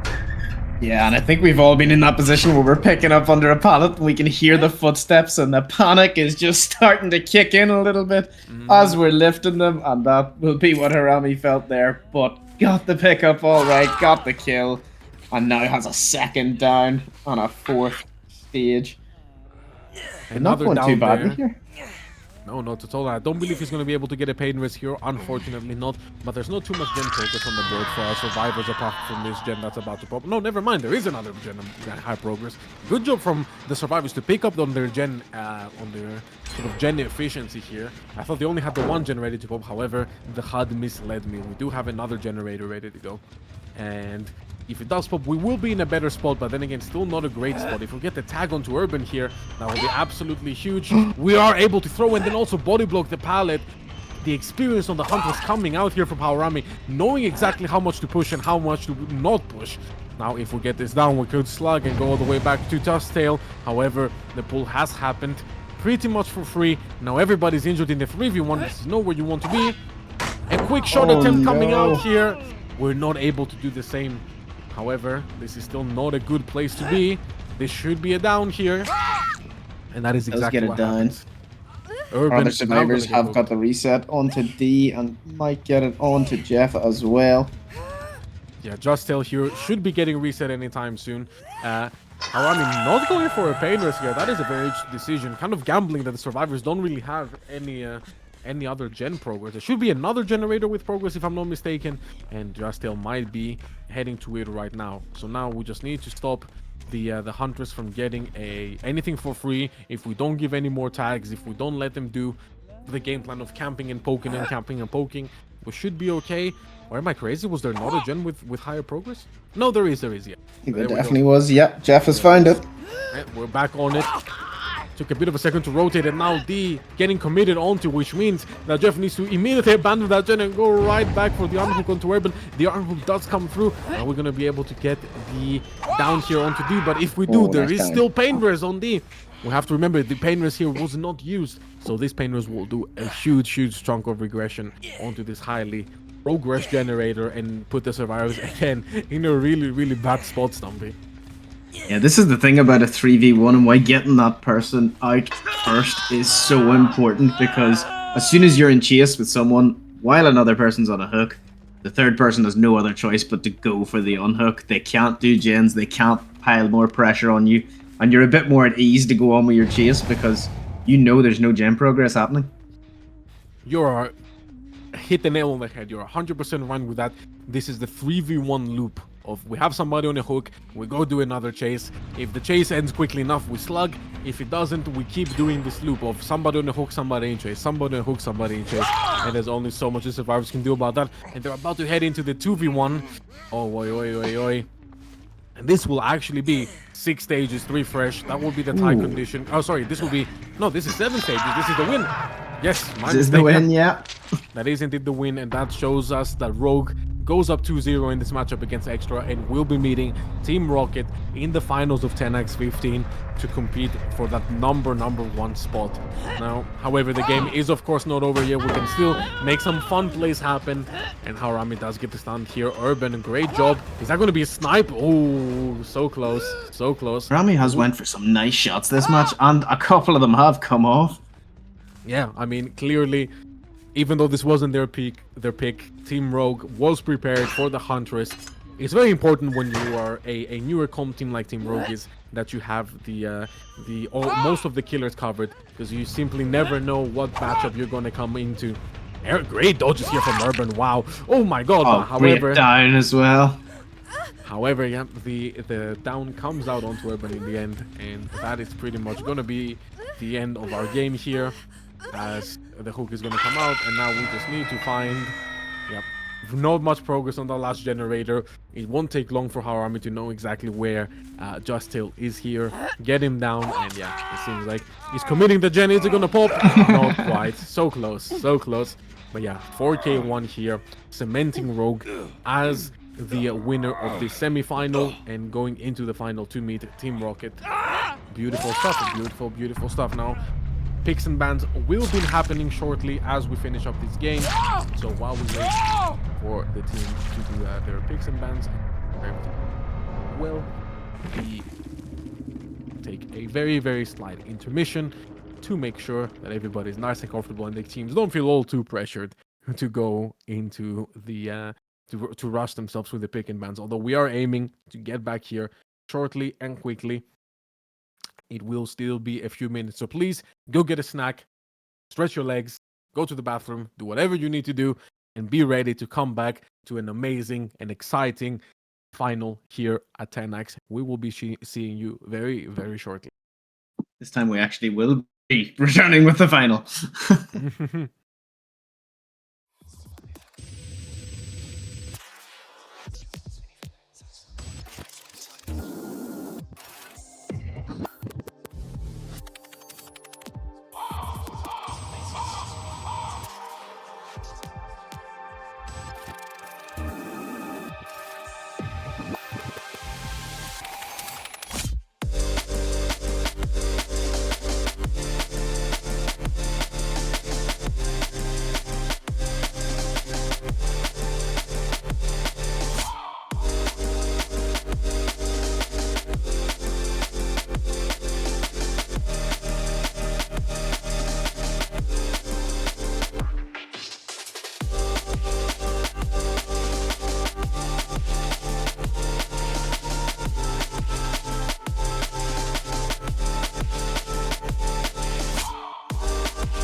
Hello, everybody. Ladies and gentlemen, welcome back to Tenax Iteration 15 Grand Finals. The hype is real. I am here with Stumpy, and we have Rogue versus Team Rocket. Are we excited, Stumpy? Are we excited? I am about as excited as a man can be. We are ready for more Dead by Daylight. We have 3 great sets coming up, and we are ready to hop in. I think we're waiting just for the lobby to get ready, and then we're going to see some insane DVD plays. Absolutely. Very, very, very true. We're setting up the lobby right now. We have a beautiful, beautiful set ahead of us. We have a clown set. Team Rocket's pick. So Rocket is going to be killing first on the clown. No surprises here. If you know Rocket, you know he loves his clown game playings, as he would say himself. And it is definitely a super, super fun killer to watch. As much as I love as much as I love plenty of killers in this game, I think Clown is definitely one of the ones that doesn't get the love he deserves. He is a strong killer in the right hands. Definitely, you need to win a few 50-50 situations for him, but I'm sure that with Rocket's experience, we're going to be able to make that happen. And yeah, so we have Clown, and then surprisingly enough, for our second round, we have Karasu on Cold Tower 1, picked by Team Rogue. Not what I'd expect. Not what I'd expect whatsoever. Maybe they know, maybe some insider information that Rocket doesn't have the best Karasu in the Wild West, but you never know. Only time will tell. Yeah, and then we have, following that up, the Huntress as a tiebreaker. If we make it that far, we've already seen a great Huntress set tonight, but hopefully, if we get to there, the finals one will be even better. Absolutely. And yeah, as much as I am sure everybody's so excited for another Huntress set. Oh, please excuse me, I've actually been kicked out of our lobby. Yeah, so have I. I believe the lobby might have accidentally been disbanded here, but fret not, we will very quickly be getting back on our feet, finding out what it is that can that happen. We can all back in as quickly as possible and into the action. So, but regardless of that, yes, we have Clown, and let me quickly check also what map we're going to be playing on for the Clown. I believe it will be Wrecker's Yard. Wrecker's Yard, the classic Clown map.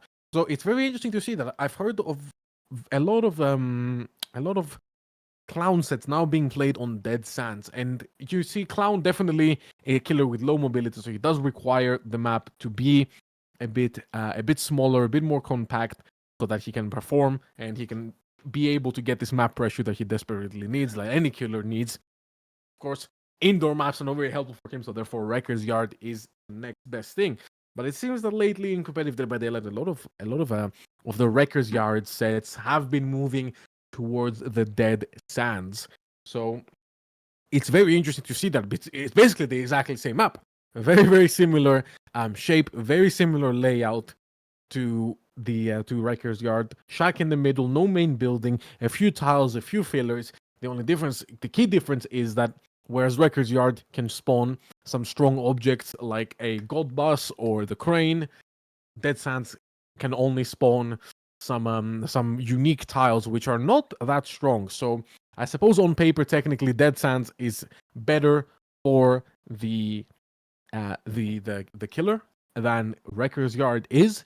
But then again, there's a lot of testing to be done, a lot of back and forth, so that we can see which maps are indeed best suited to which killer, and how the teams can go around that. But I think that's one of the most interesting parts of Dead by Daylight. You know, this experimenting, always evolving, always moving the game forward, and you never know. We might see even more obscure maps in the future. We might be playing Clown of Irion Crows one day. I'm obviously joking, but you never know. It could happen. It definitely could happen. Yeah, and we of course will see Dead Sands if we get to the tiebreaker. That is the map we have Huntress on. Krasu sandwiched in between those will be on Cold Tower 1, a classic comp map and one of my personal favorites. I love saying it. Yeah, absolutely. No, I'm not going to sugarcoat it. I'm not even going to allow anybody to say anything about my baby. Cold Tower 1 is the best map in the game. Please behavior boost the rate at which you can get that map in public lobbies, so that I can have fun again. Regardless of that, we are now loaded. Stop giving us Toba, please. please, for real. But so far, we are now loading into our game with Rocket on the killer, on the clown. We are in, and we can see. Is he the I big believe- chicken? Say that again. Is he the big chicken? I believe he might be. I believe he might have chosen the skin. Yeah. Well, he might be one, but he certainly is not going to act like one. Gonna go Definitely straight not. off the gate and try to get eyes on the very first survivor. Also, no corrupt intervention, so that's about as unchicken-like as it gets. He's confident. He can go out there, find the survivor quickly, and get a quick down before they have time to really put any progress on the map. However, in response, we can see the Team Rogue is doing just that, putting progress on the map. Rocket does get eyes onto Tao here. Is this going to be able to be a two-tap situation? Maybe not. Beautiful use of the yellow bottle there to catch up, getting that speed as the weapon wipe animation plays. And now here, we are on a jungle gym. A safe tile, but if you play the clown correctly, you can definitely also be outplayed. We can see that Rocket tried to get a hit there. It didn't quite work out for him, though. So now, Tao is going to be able to continue holding this chase.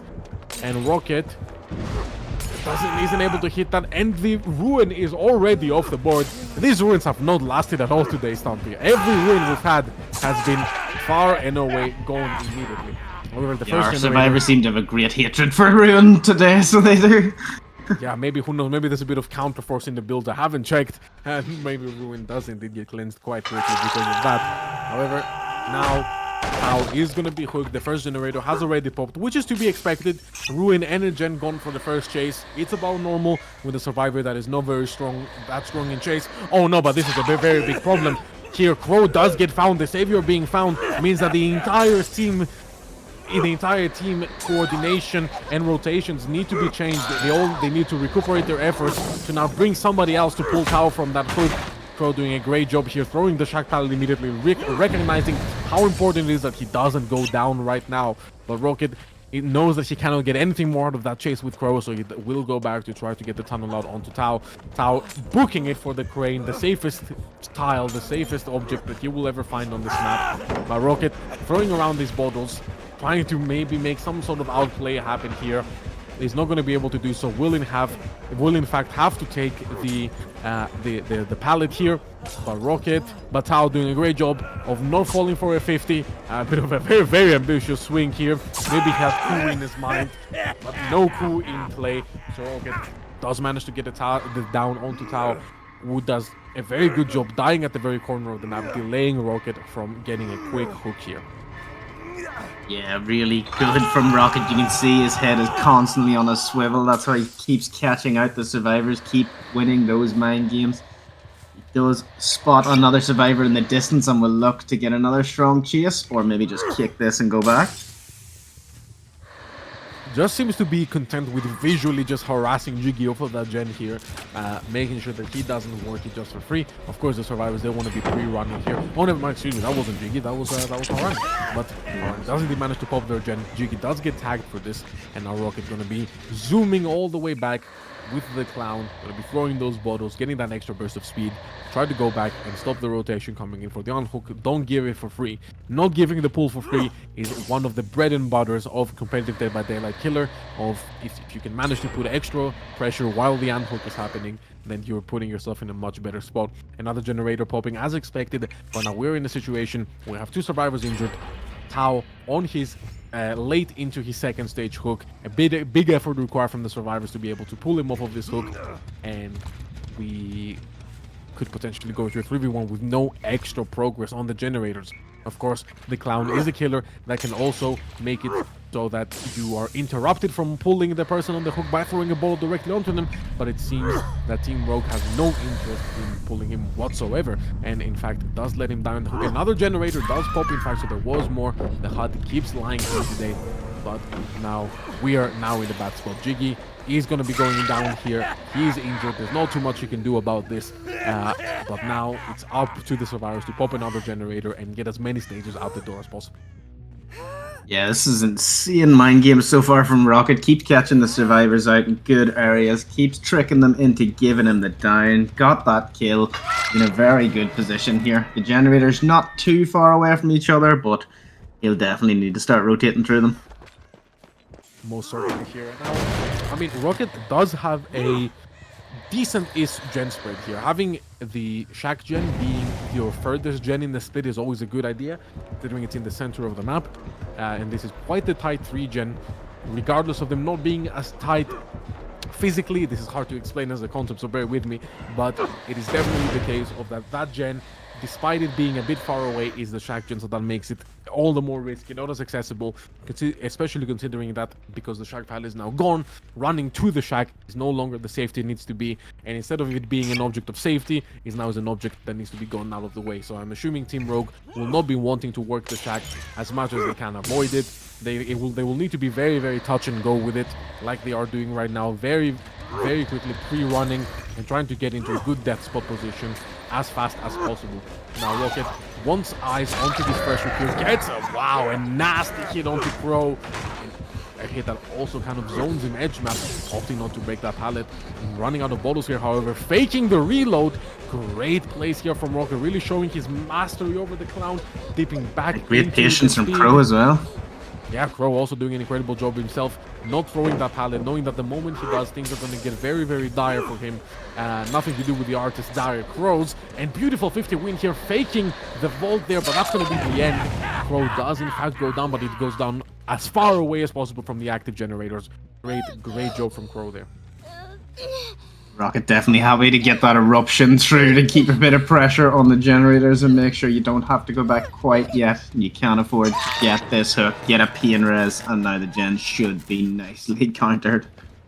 That will be indeed great. So now Rocket wants to get as many stages on the board as he can. It is difficult for the survivors to try to get any significant gen progress, but it should be very difficult for the clown to get the quick chases he need to stop them from popping this last gen. So while I assume we will see this last gen pop, you never know when it's Rocket on the killer whether we're going to actually be able to see a 4K1 on the clown, which would be an absolutely insane result here. So yeah, we're seeing some really good movement around the map from Rocket, using those yellow bottles really, really well so far and putting pressure on these survivors.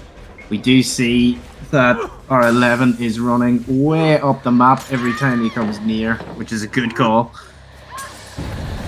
Definitely Rocket, again, many hours on the clown, has spent a lot of time mastering this killer, one of his personal favorite killers for sure. The down comes out of the Crow here. Now this is where things get rough. Could this be a basement?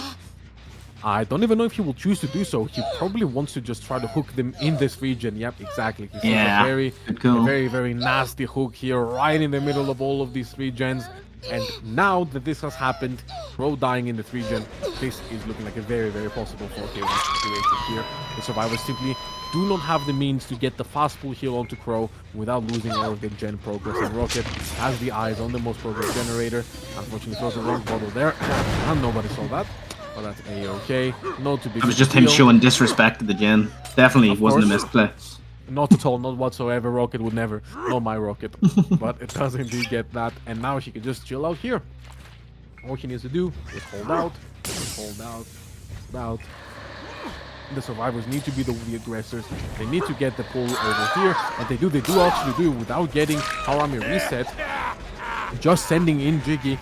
He's able to get the pull, however, so it's working out great for him.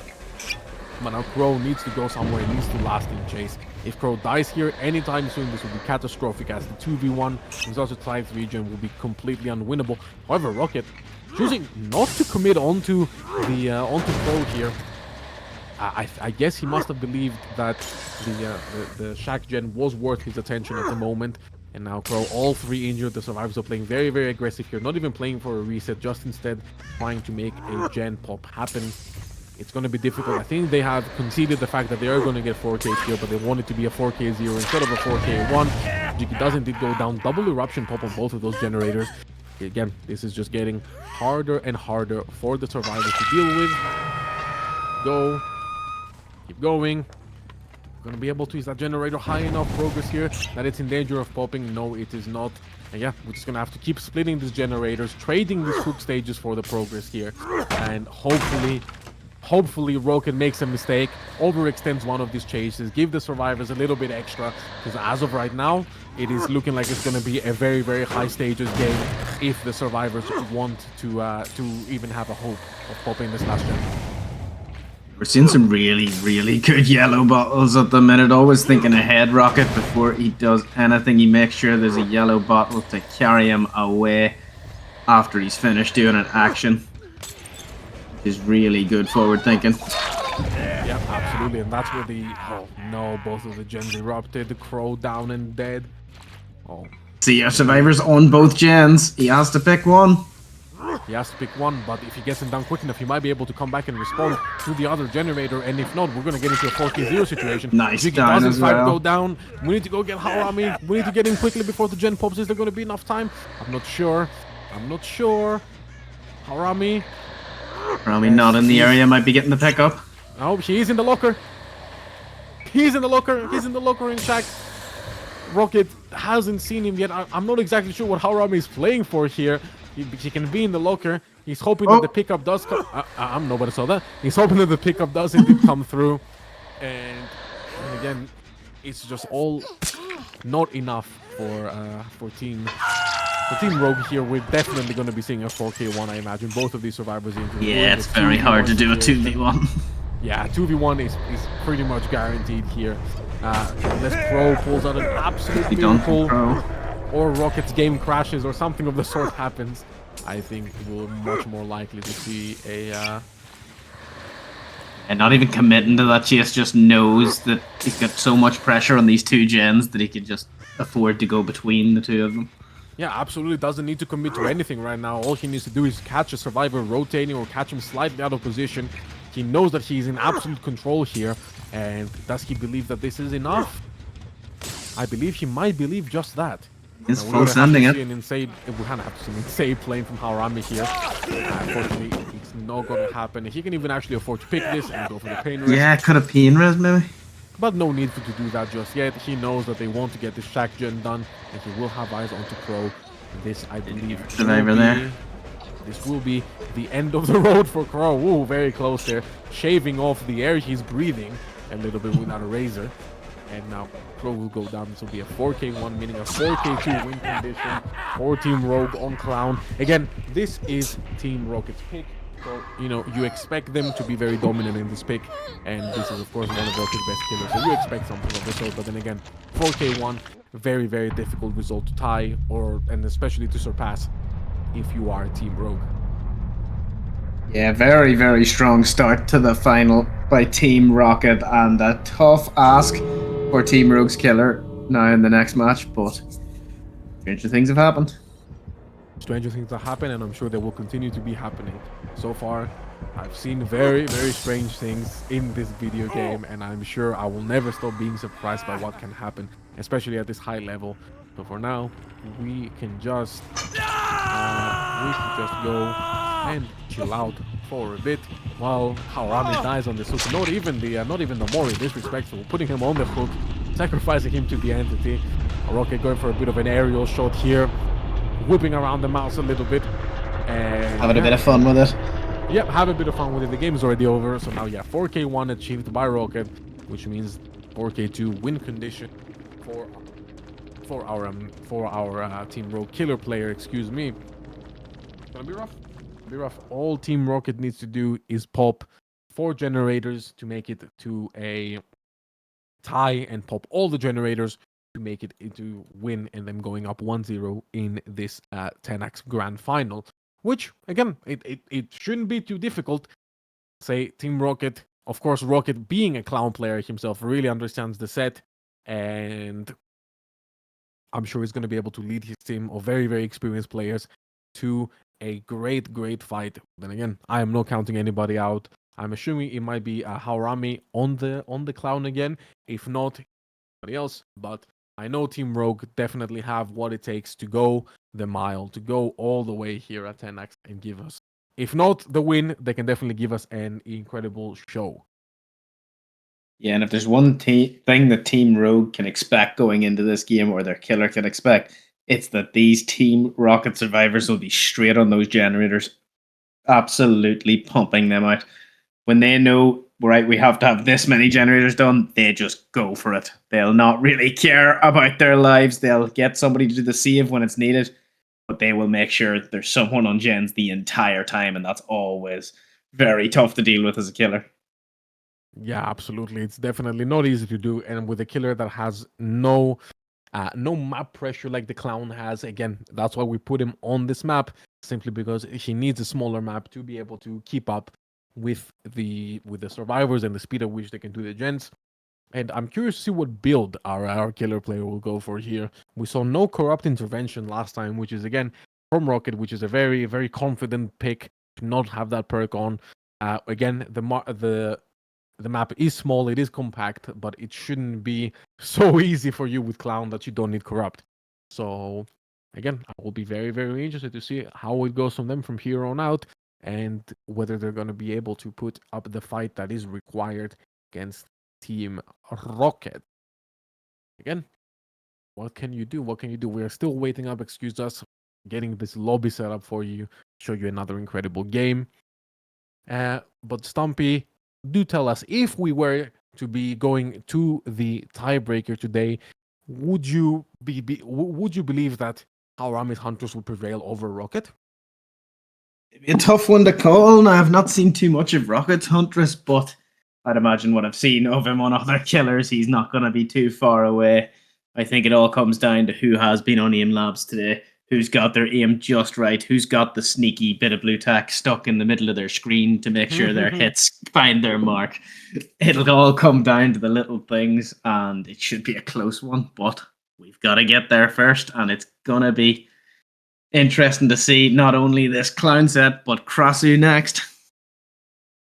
Oi, oi, oi, oi, oi! Giving putting out the hacks. There, are you something? Do you have something to tell us? You do something? Where's my blue tack? Well, I do actually use a crosshair in my Dead by Daylight. I know, very controversial, very controversial. The reshade, it gives you the option to have a crosshair. However, it is not so what is it? It's not quite as easy as having a crosshair.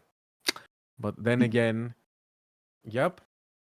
It is something definitely possible. Excuse me, we're getting into the lobby right now, just making sure everything is working well for you guys. But yeah, I mean, even though we haven't seen too much of Rocket's Hunters, as you say, obviously we really trust into Rocket as a killer player. The other really important thing to think about is, giving you some insider info here, is that Huntress was one of the killers Rocket suggested for the tiebreaker. So they didn't do picks and bans for this tiebreaker, they just agreed on a killer. And Huntress was one of the killers Rocket suggested. So he must be feeling at least somewhat confident in it. Yeah, especially after watching the other team get through on a Huntress set. It shows serious confidence from Rocket in his Huntress ability. Absolutely. Absolutely. It'll be very, very interesting to see. But now it seems like we are almost ready to load into our clown game. And let's not get too ahead of ourselves. As much as we all want to see the Hunter's tiebreaker, let's take it one step at a time and see how Team Rocket Killer can go into Team Rocket Survivors. So here, just a couple little build checks, and we will be ready to roll.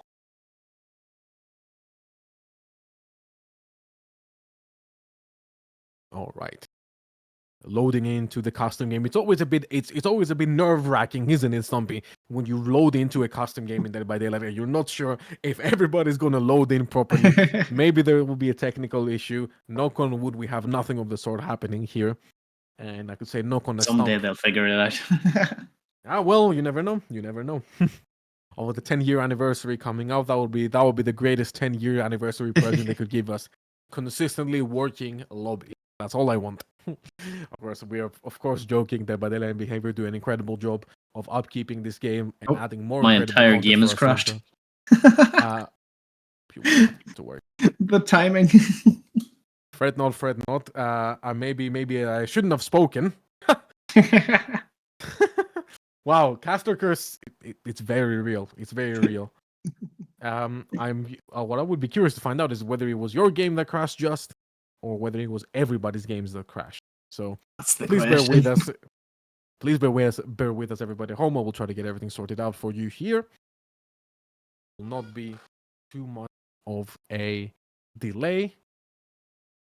No? Question is, are we going to even get into this game at all, or are we going to get booted back into the lobby and have to restart the process again? It wouldn't be the end of the world if that was the case. Of course, we want to get going. We're all revved up. We're all excited to see this game. We're playing the patience game. waiting for the loading screen to. Maybe this will be a good time for some fun facts. I don't have any fun facts. Never mind. Looks like we're in.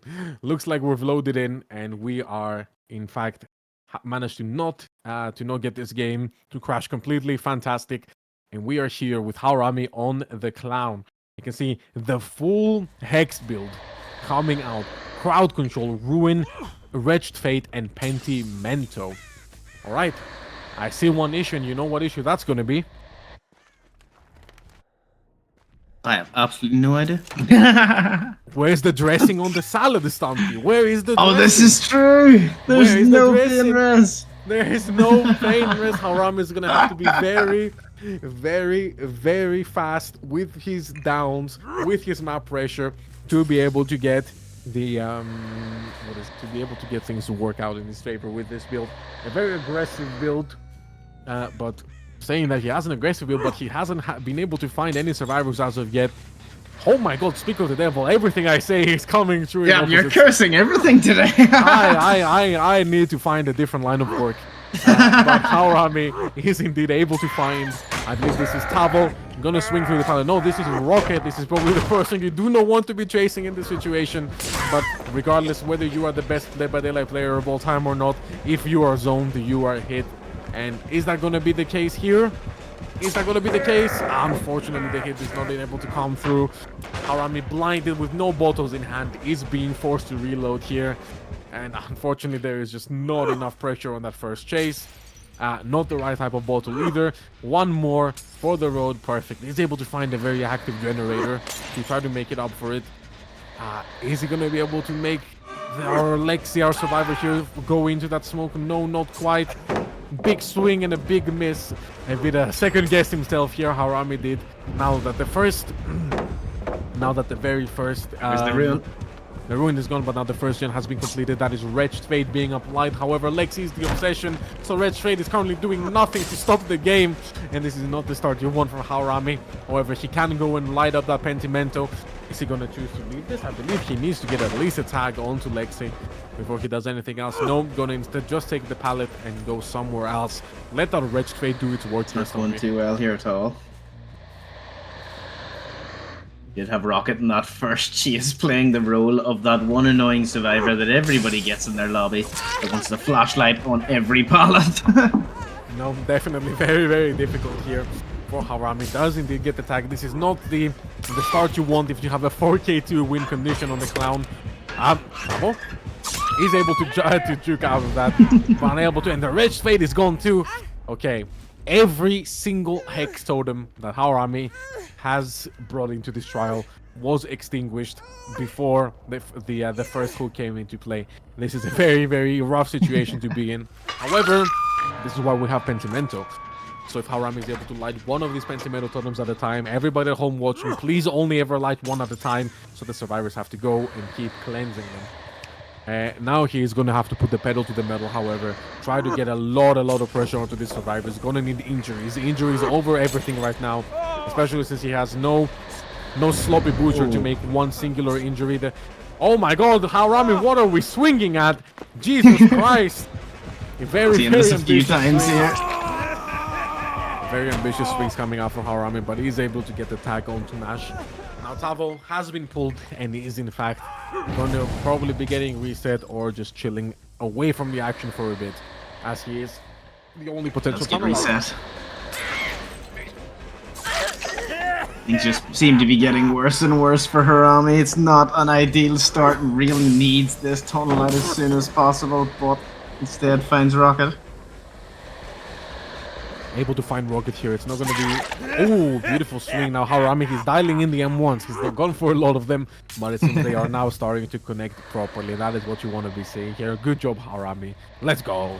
Rocket does in fact go down and does stay slugged. I mean, yeah, when you're in a position like this, when you need to 4k within the next generator, you only have one hook on the board, you need to start going for some crazy stuff. You want to put pressure on the survivors in ways that they don't expect, and unfortunately you have to take big gambles. Sometimes they pay off, sometimes they don't, but for now it seems that Harami did indeed manage to lure another survivor out here. We have Tavo, the only potential time allowed, being lured back out into the map to go and pick up Rocket. Yep, the tag does come out onto them. Will Haurami be able to catch up and kill Tavo before he makes the Shark Pallet? Of course not, because he does in fact use to reload. That is one of the Pentimeters gone. Fret not, we have more Pentimeters to light up for Haurami. It's not all over, but it is definitely looking kind of rough. Some nice bottles coming through now and wins that mind game on Tavo. Tavo was playing his life really well up until now, but will eventually fall to our clown, and Harami will be thinking, I need to get this survivor out as quick as possible. Yeah, most definitely. We gotta get a survivor off the board if we want to have any chance of fortune. Pentimento is going to be doing a lot of heavy lifting when it comes to the survivor, to the generator progress being hindered for the survivors. However, all they need to do is pop 2 more gens to guarantee the win here. And considering they have 2 different generators on at least 50% progress, I don't imagine this will be too hard, even if they need to fight through Pentimento to do so. I think Team Rocket might be able to pull this off from that incredible early game. However, Rocket does indeed get found being here on his own, but he's unable to get committed onto, as Haurami still needs to get Tavo out of the trial, back to the entity's grasp, if he wants again to have any chance of putting enough pressure onto the survivors to stop them from popping 2 more gens. I wouldn't be surprised if we see us lose a stack of Pentimento here as well, because Rocket was up in the area where that just got relit. Yeah, and I think even if the survivors of Team Rocket, they recognize that even if they lose Tavo here, it wouldn't be the end of the world. That's another gen popped. There's only 1 more to go. That's 1 Pentimento gone. Is the other one on its way? I am not exactly certain. No, it seems that Rocket is in fact just going to be sticking onto the generator that has very, very high progress, and it's going to pop any second now. Oh my Beautiful God, save. Cracker. Lexi from the top rope getting the cracker save onto Tavo. Absolutely unnecessarily, but entirely called for in the end. We always play for the best result, even if it means that we have to be a bit disrespectful and deny Haurami the opportunity that he has been working for this entire time. Oh my Gets God. hit with the head on as well. Haurami cannot be happy about this whatsoever. Of course, I'm only joking. There is no disrespect or beef between these 2 teams. They're just simply playing for the best show for everybody at home Great to shot. watch. Yeah, Tavo, in fact, getting hit with just the tip of the knife. Pallet save? Oi, Mash mistiming the pallet save and isn't able to get Tavo off. However, Tavo does indeed get on the hook, and that will be Tavo finally dying. The other survivors might all be out and very safe, but Tavo doesn't get die. And that makes it officially 1-0 in favor of Team Rocket in this grand final. Next up will be Team Rogue's pick with Krasu on Coal Tower 1. Surely we take that point away for that pallet save attempt. Surely.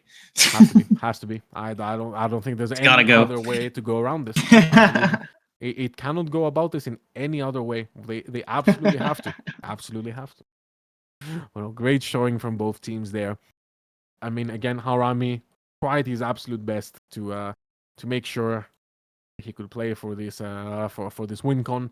But again, it's just too much to ask for when you have a killer that's not your pick on a survivor that's not your pick, with everything not being your pick, things not going incredibly well for you.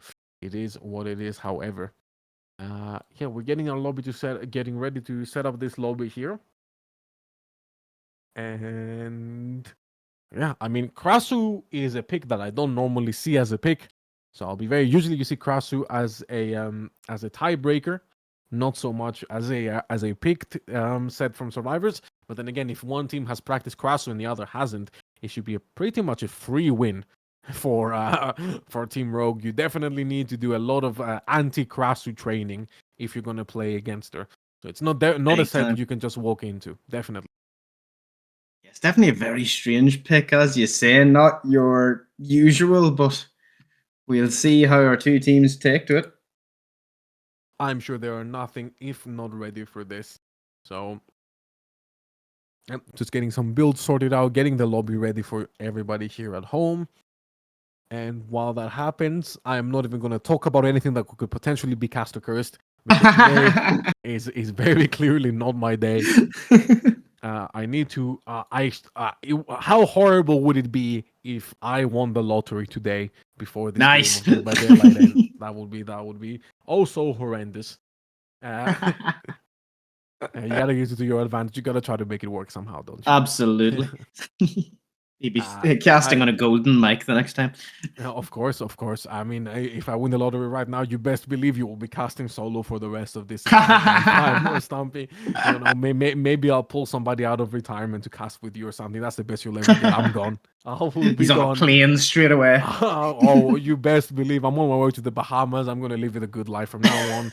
You'll never hear from me again. Tenax Schmenax is what I say. If I have if I win $1 gajillion in the next lottery. Unfortunately, I forgot to play the lottery, so no winning for me. I guess I'll just have to stick with That casting. usually helps. Well, you never know. If I'm lucky enough, it might just fly in through my window. Might be the winning lottery ticket was the friends we made along the way. But until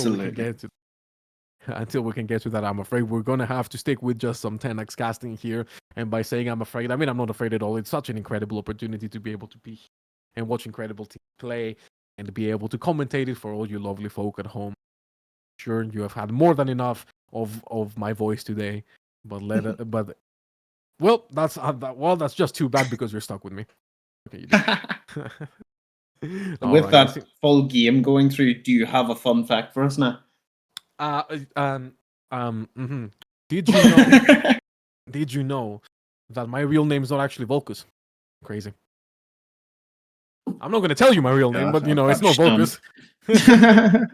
Identity fraud is a very big issue in our day and age, you know. But regardless of my fun facts of the day, it seems that we are now loading in. We have our survivors and killer build checked, lobby check marks all across the board, and now we're gonna load into our Rasu CT1. And the more R's you roll, the better the game goes. Isn't that right?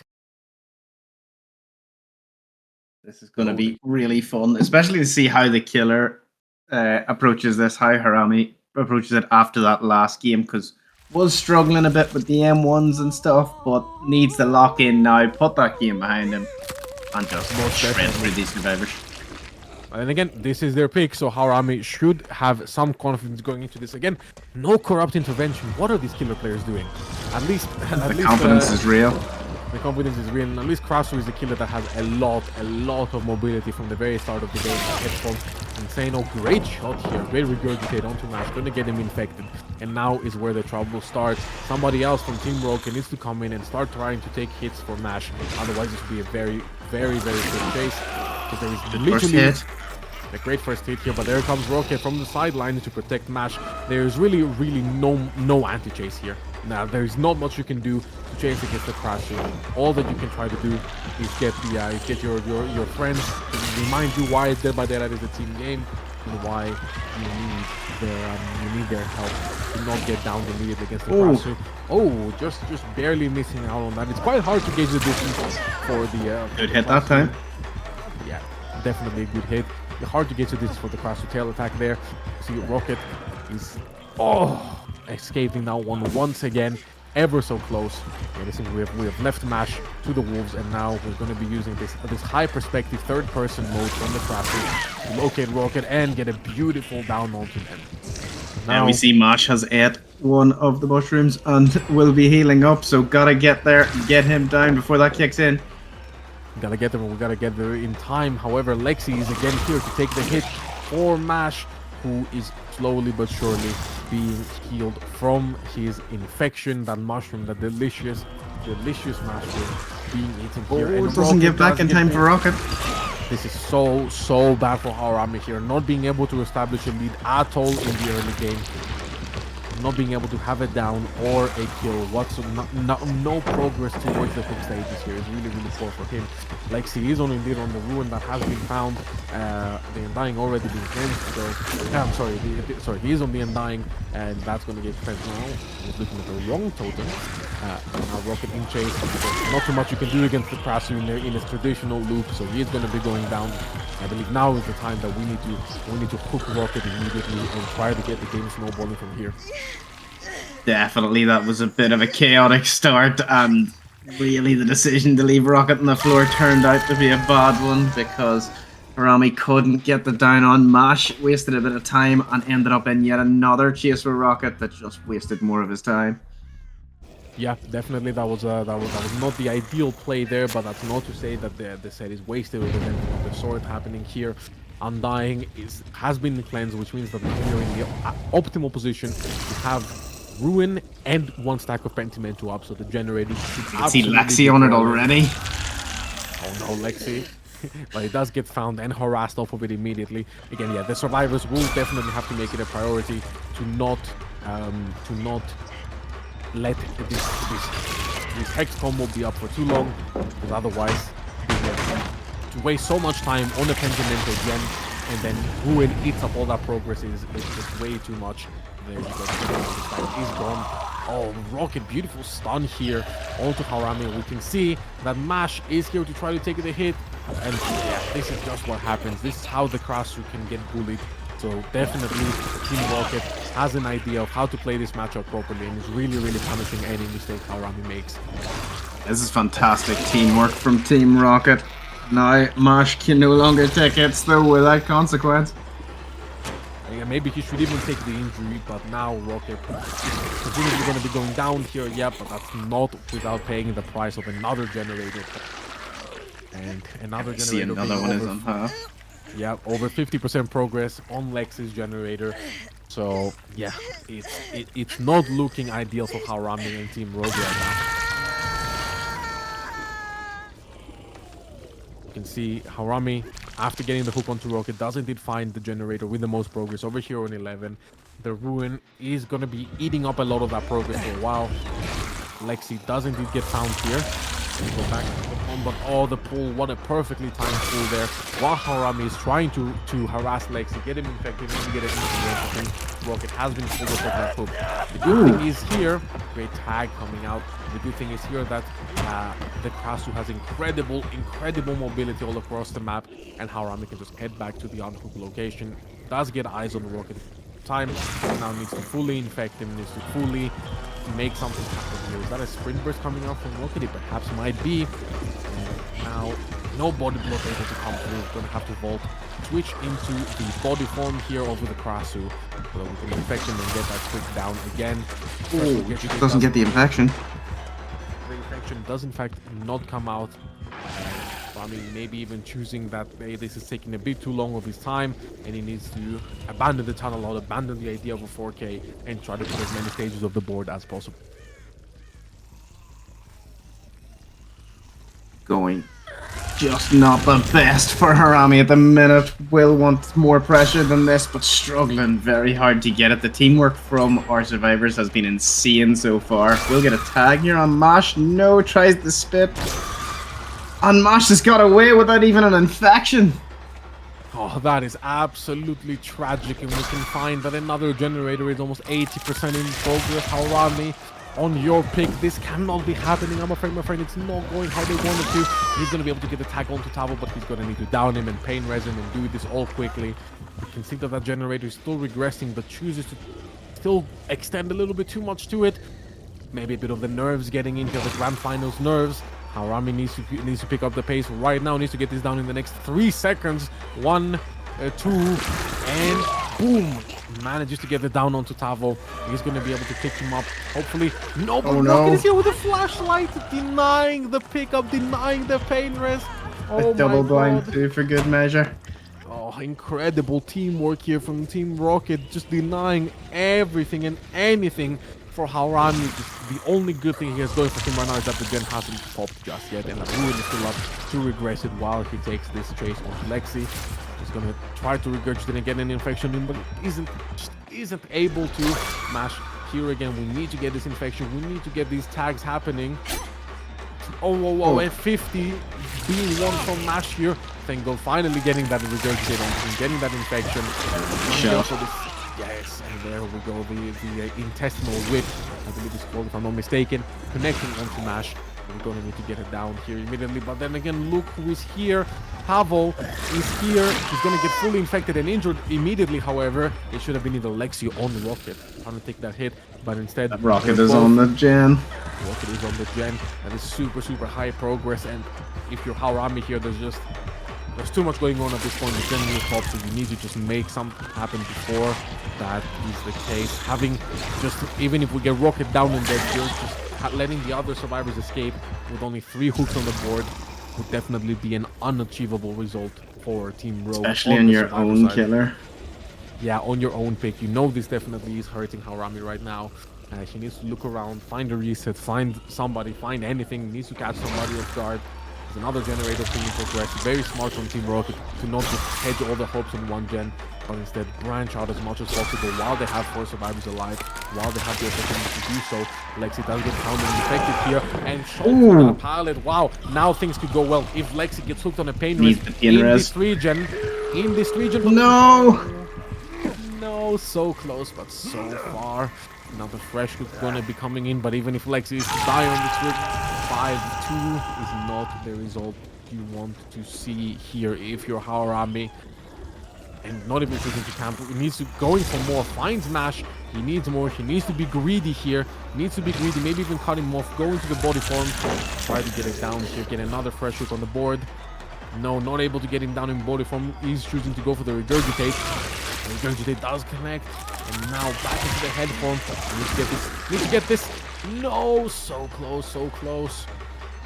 Knows those updates will be head towards the unhook. There it is, and they're already reset. This is just so much right now. Way too much for Haurami. Go and do this. Oh my god. Beautiful body blocks from Rocket, knowing exactly what it's doing, knowing how to play it around so that it doesn't give Mash the result he needs. Oh, please let this be more than 3 stages. If Rogue is to have a hope in hell of making this work, there needs to be 3 stages. More, come on. Yes, Haurami is able to get through him. But there's supposedly another survivor here, and he can just keep going back and dipping into Rocket whenever he needs the assistance, whenever he needs the help. The other 2 survivors are reset, so that you can bet they'll be on their way to try to make something happen.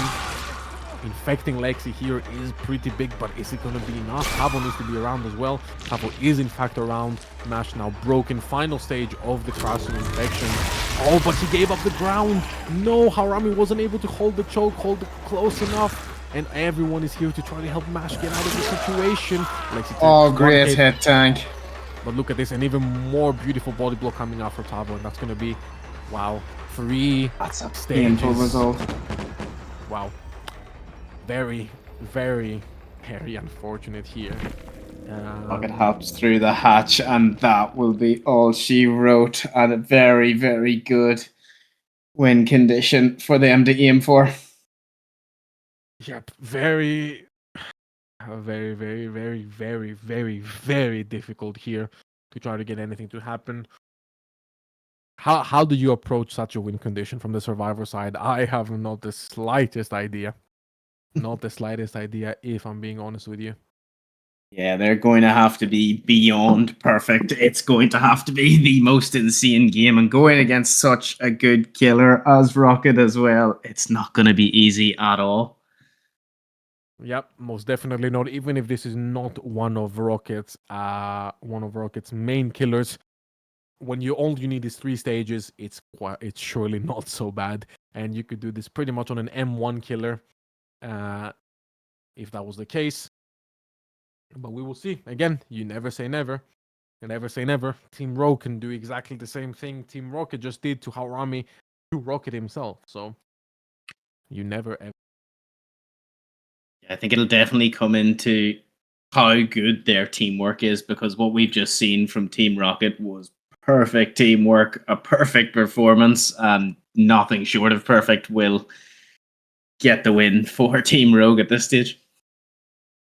Yep, no, it would definitely be a bit too much to ask for to make this easy, but you never know. You never know.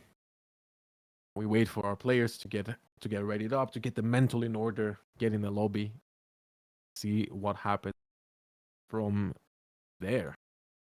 Now it's your turn for a fun fact. Don't think I forgot. Give me a fun fact. Oh God. It'll have to be about the Unreal because that's my main. Dude, Did you tell us something know? about the Unreal. I'm certain there's a lot of people here listening that don't know much about the Unreal. Definitely not a popular killer, so do tell us. Did you know that in Japan she's called Sadako, and in America she's called Samara because they didn't think they could pronounce Sadako. Oh, wow. They really did not think very highly of them, did they then? Not at all. Not exactly the hardest name to pronounce, if I do may say so myself. It's the But same yeah. as Lara Croft. Apparently, she was meant to be called Laura Croft. Then they changed it so that it was easier to pronounce for the Americans. But then half of America started calling her Laura Croft anyway. That is That was a fun fact for you. Yeah, you know what? He actually got a fun fact for us. I didn't have one, but he very clearly came prepared. And I need to up my game. I understand. But yeah, Oh, I got a good one. Did you I'll know go. if you go on to Google and you type "do a barrel roll," Google will actually do a barrel roll. Yes, I knew that one. I Your knew that one. entire That- screen. That one is something I remembered. I believe I saw that in a Vsauce video many years ago. Wow, childhood memories unlocked here. If you're a science inclined person like I've always been, and I've always been fascinated, Vsauce was a great companion to all my lunches back when I was a kid. Always put up the Vsauce video, and Yeah. learn something new. And then I would go to school and recite the facts that I learned from Vsauce Michael to my fellow classmates, and I would probably be told to shut up and that I'm a nerd. And yeah, it's always great memories. Absolutely. Yep, we are again still waiting for things to go one way or another. We're waiting for Team Rogue to get into the lobby. Something happened for us here. Then again, trying to think of if I have any other fun facts to talk to you guys about. I'm trying to think. I don't know why. I've had a complete brain fart. I don't know. I feel like there should be some fun facts in my head that Absolutely. that They're in there exist, but somewhere. they're in there somewhere. But for the life of me, I can't get one out. Maybe not so much as of a did you know, but I hope that you've all paid attention to the Artemis 2 mission that recently concluded. How incredible, right? How absolutely incredible that we were able to send our fellow man into space once more to, for the first time in the history of humanity, photograph and look at the dark side of the moon. That I will never not think that is an incredible achievement. It just goes to show what we can do when we put our minds together and we put our willpower. Isn't that right? I just think to be alive during something like this is such a privilege. I always think it's mad that what stops them when they come back to Earth is just 3 parachutes. And it's Oh, yes. like, imagine one of them fails. Would you not be breaking it as you're coming down towards the ocean? I mean, that would definitely be the case. However, listen, those parachutes are made from the highest grade carbon fiber, from the highest tensile strength materials. They have been tested in and out in conditions just as harsh or even harsher than those of re-entering the atmosphere. So again, definitely no simple feat of engineering to have parachutes that would fail like that would work like this. But I am sure there is fail safes built in. I am sure they have thought about this very long and hard. And this might not be the first. This might be the first time we have sent a man out that far into the other side of the moon. But this is not the first time we have sent things into space and then retrieved them. So hopefully, and it has already happened. So thank God the engineers over at NASA have done an incredible job of bringing all of our brave astronauts back into Earth, safe and sound. Yeah, absolutely. You're just waiting now to see what's happening in this matchup. Oh, I think we might have a forfeit, but I'm not entirely sure. Well, it's Team Rogue has in fact forfeited this match. So unfortunately, we will not be seeing their attempt to try to get the Krasu back, to get that to replicate such a result for the Krasu. And congratulations to Team Rocket for being the winner of Tenax 15 with a very, very strong performance on the grand finals here. Both the Clown and the Krasu being won, to say, by a landslide. So as that the Team Rogue didn't even wish to play out the second part of the set. Can you do? That is how it goes. Thank you very much, everybody, for being here with us today for yet another Tenax iteration. This has been Tenax 15. Congratulations to every single team that came out and played with us today for your viewing pleasure. Big thank you to everybody behind the scenes for making this possible. Our wonderful streamers, production team, everybody here. Big thank you to Cracked Media Official for sponsoring this iteration of Tenax, as well all the ones previously. Very happy to have this happen again here today. We will undoubtedly, hopefully, be back in another 2 weeks to see the next iteration of Tenax 16. So please keep that in your calendars. On Wednesday, every other Wednesday, we are here providing some top tier competitive Dead by Daylight content for you to watch. Undoubtedly, I'm sure we will see the return of Team Rocket, as they are indeed a fan favorite and have been here many times in the past and have won Tenax many times in the past as well. Again, thank you very much, everybody, from watching. It has been Volkers here with Stumpy. Thank you very much, Stumpy, for being my co-cast today. Thank you, everybody. And that will be all from us. Much love. Take care. Stay safe. Love each other.